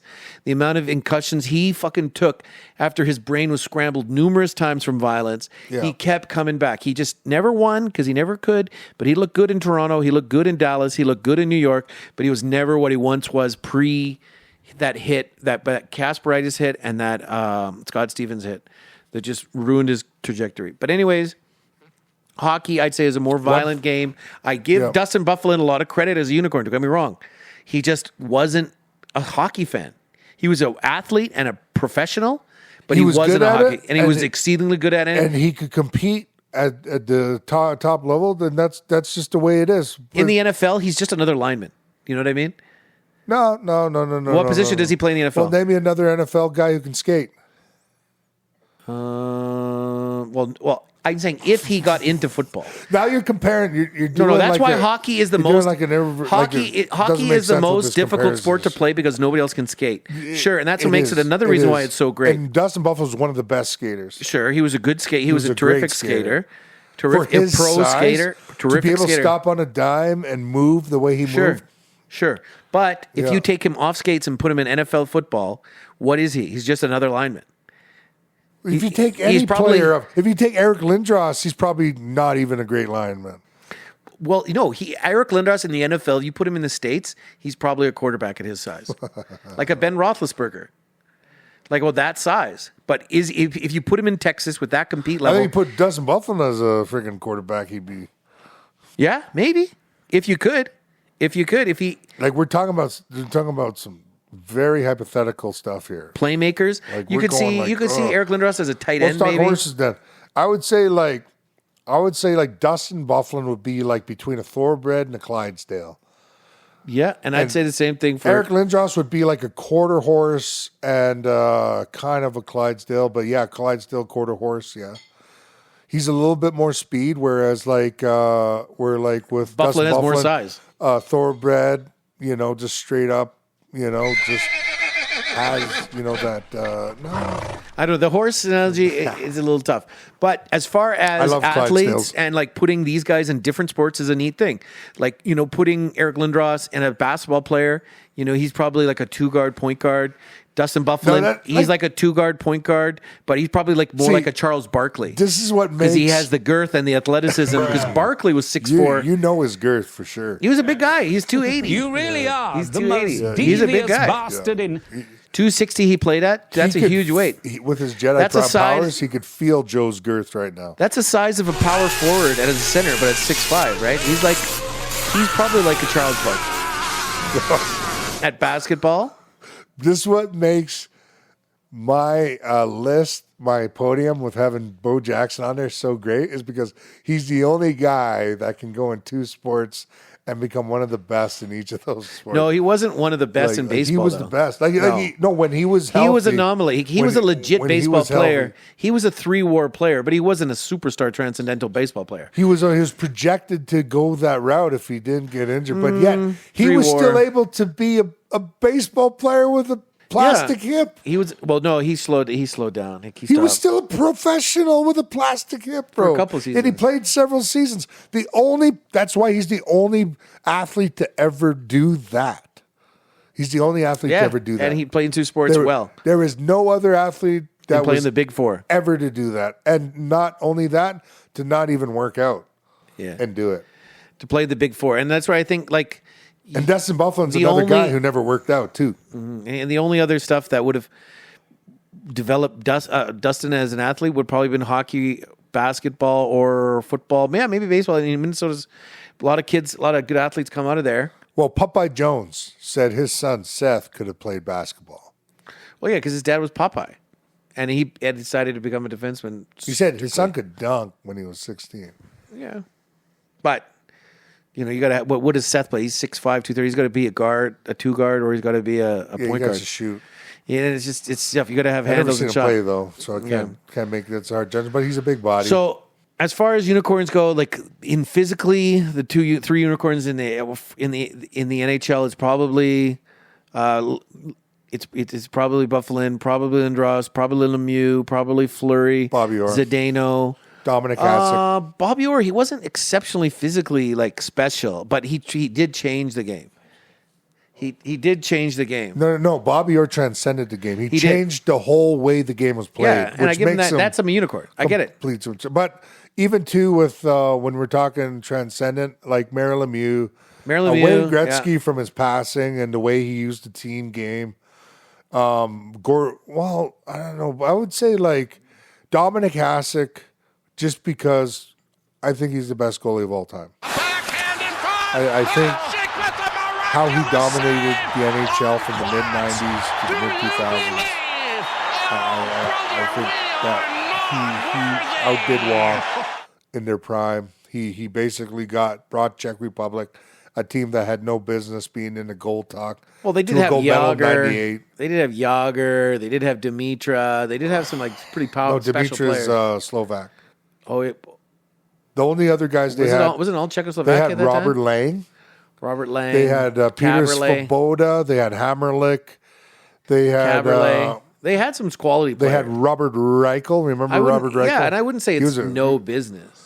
But they didn't have no business when you look at the rosters they were bringing forth. But Dominic Hasek, and the fact that whoever coached that Czech Republic team had everyone just blocking shots galore, with on top of Dominic Hasek in that. Oh yeah, It was just kind of just you're not getting a puck. it was definitely the underdogs, getting goalied, and kind of like America got goalied to a gold medal this year. Yeah, oh my goodness, they're winning, eh? Well, they can win now because Seattle's 7 points ahead of them now. So they're guaranteed third. So we're guaranteed third, but yeah, I'd say the unicorn discussion it's an interesting discussion. You got to be a really unique. We can dive more deeper player. into this topic another We round. could. Because we gotta wrap up here. I got my boy, the champion, just chilling outside, charging his phone. Yeah, he's having fun. He's on his phone. Kids on their phone. They're all right. So he just needs to eat. Yeah, we'll wrap it up here. That sounds like a good enough place as any. Thanks to Mike Ferguson Breaker for being a guest on the show. Thanks for Joe Duck Chief showing up, making We'll an get Mike appearance. back on there. We'll get Joe on. Thanks for Rudy Simon and JC. we'll have the saga. Alec coming out to come say hi. The Yeah, Joe but that DC does it. saga. But that does it for the 10th episode of the Quest for Fire podcast. So everybody have a safe journey back to your home fires. And until the next time, we appreciate all the support. See you later. Later.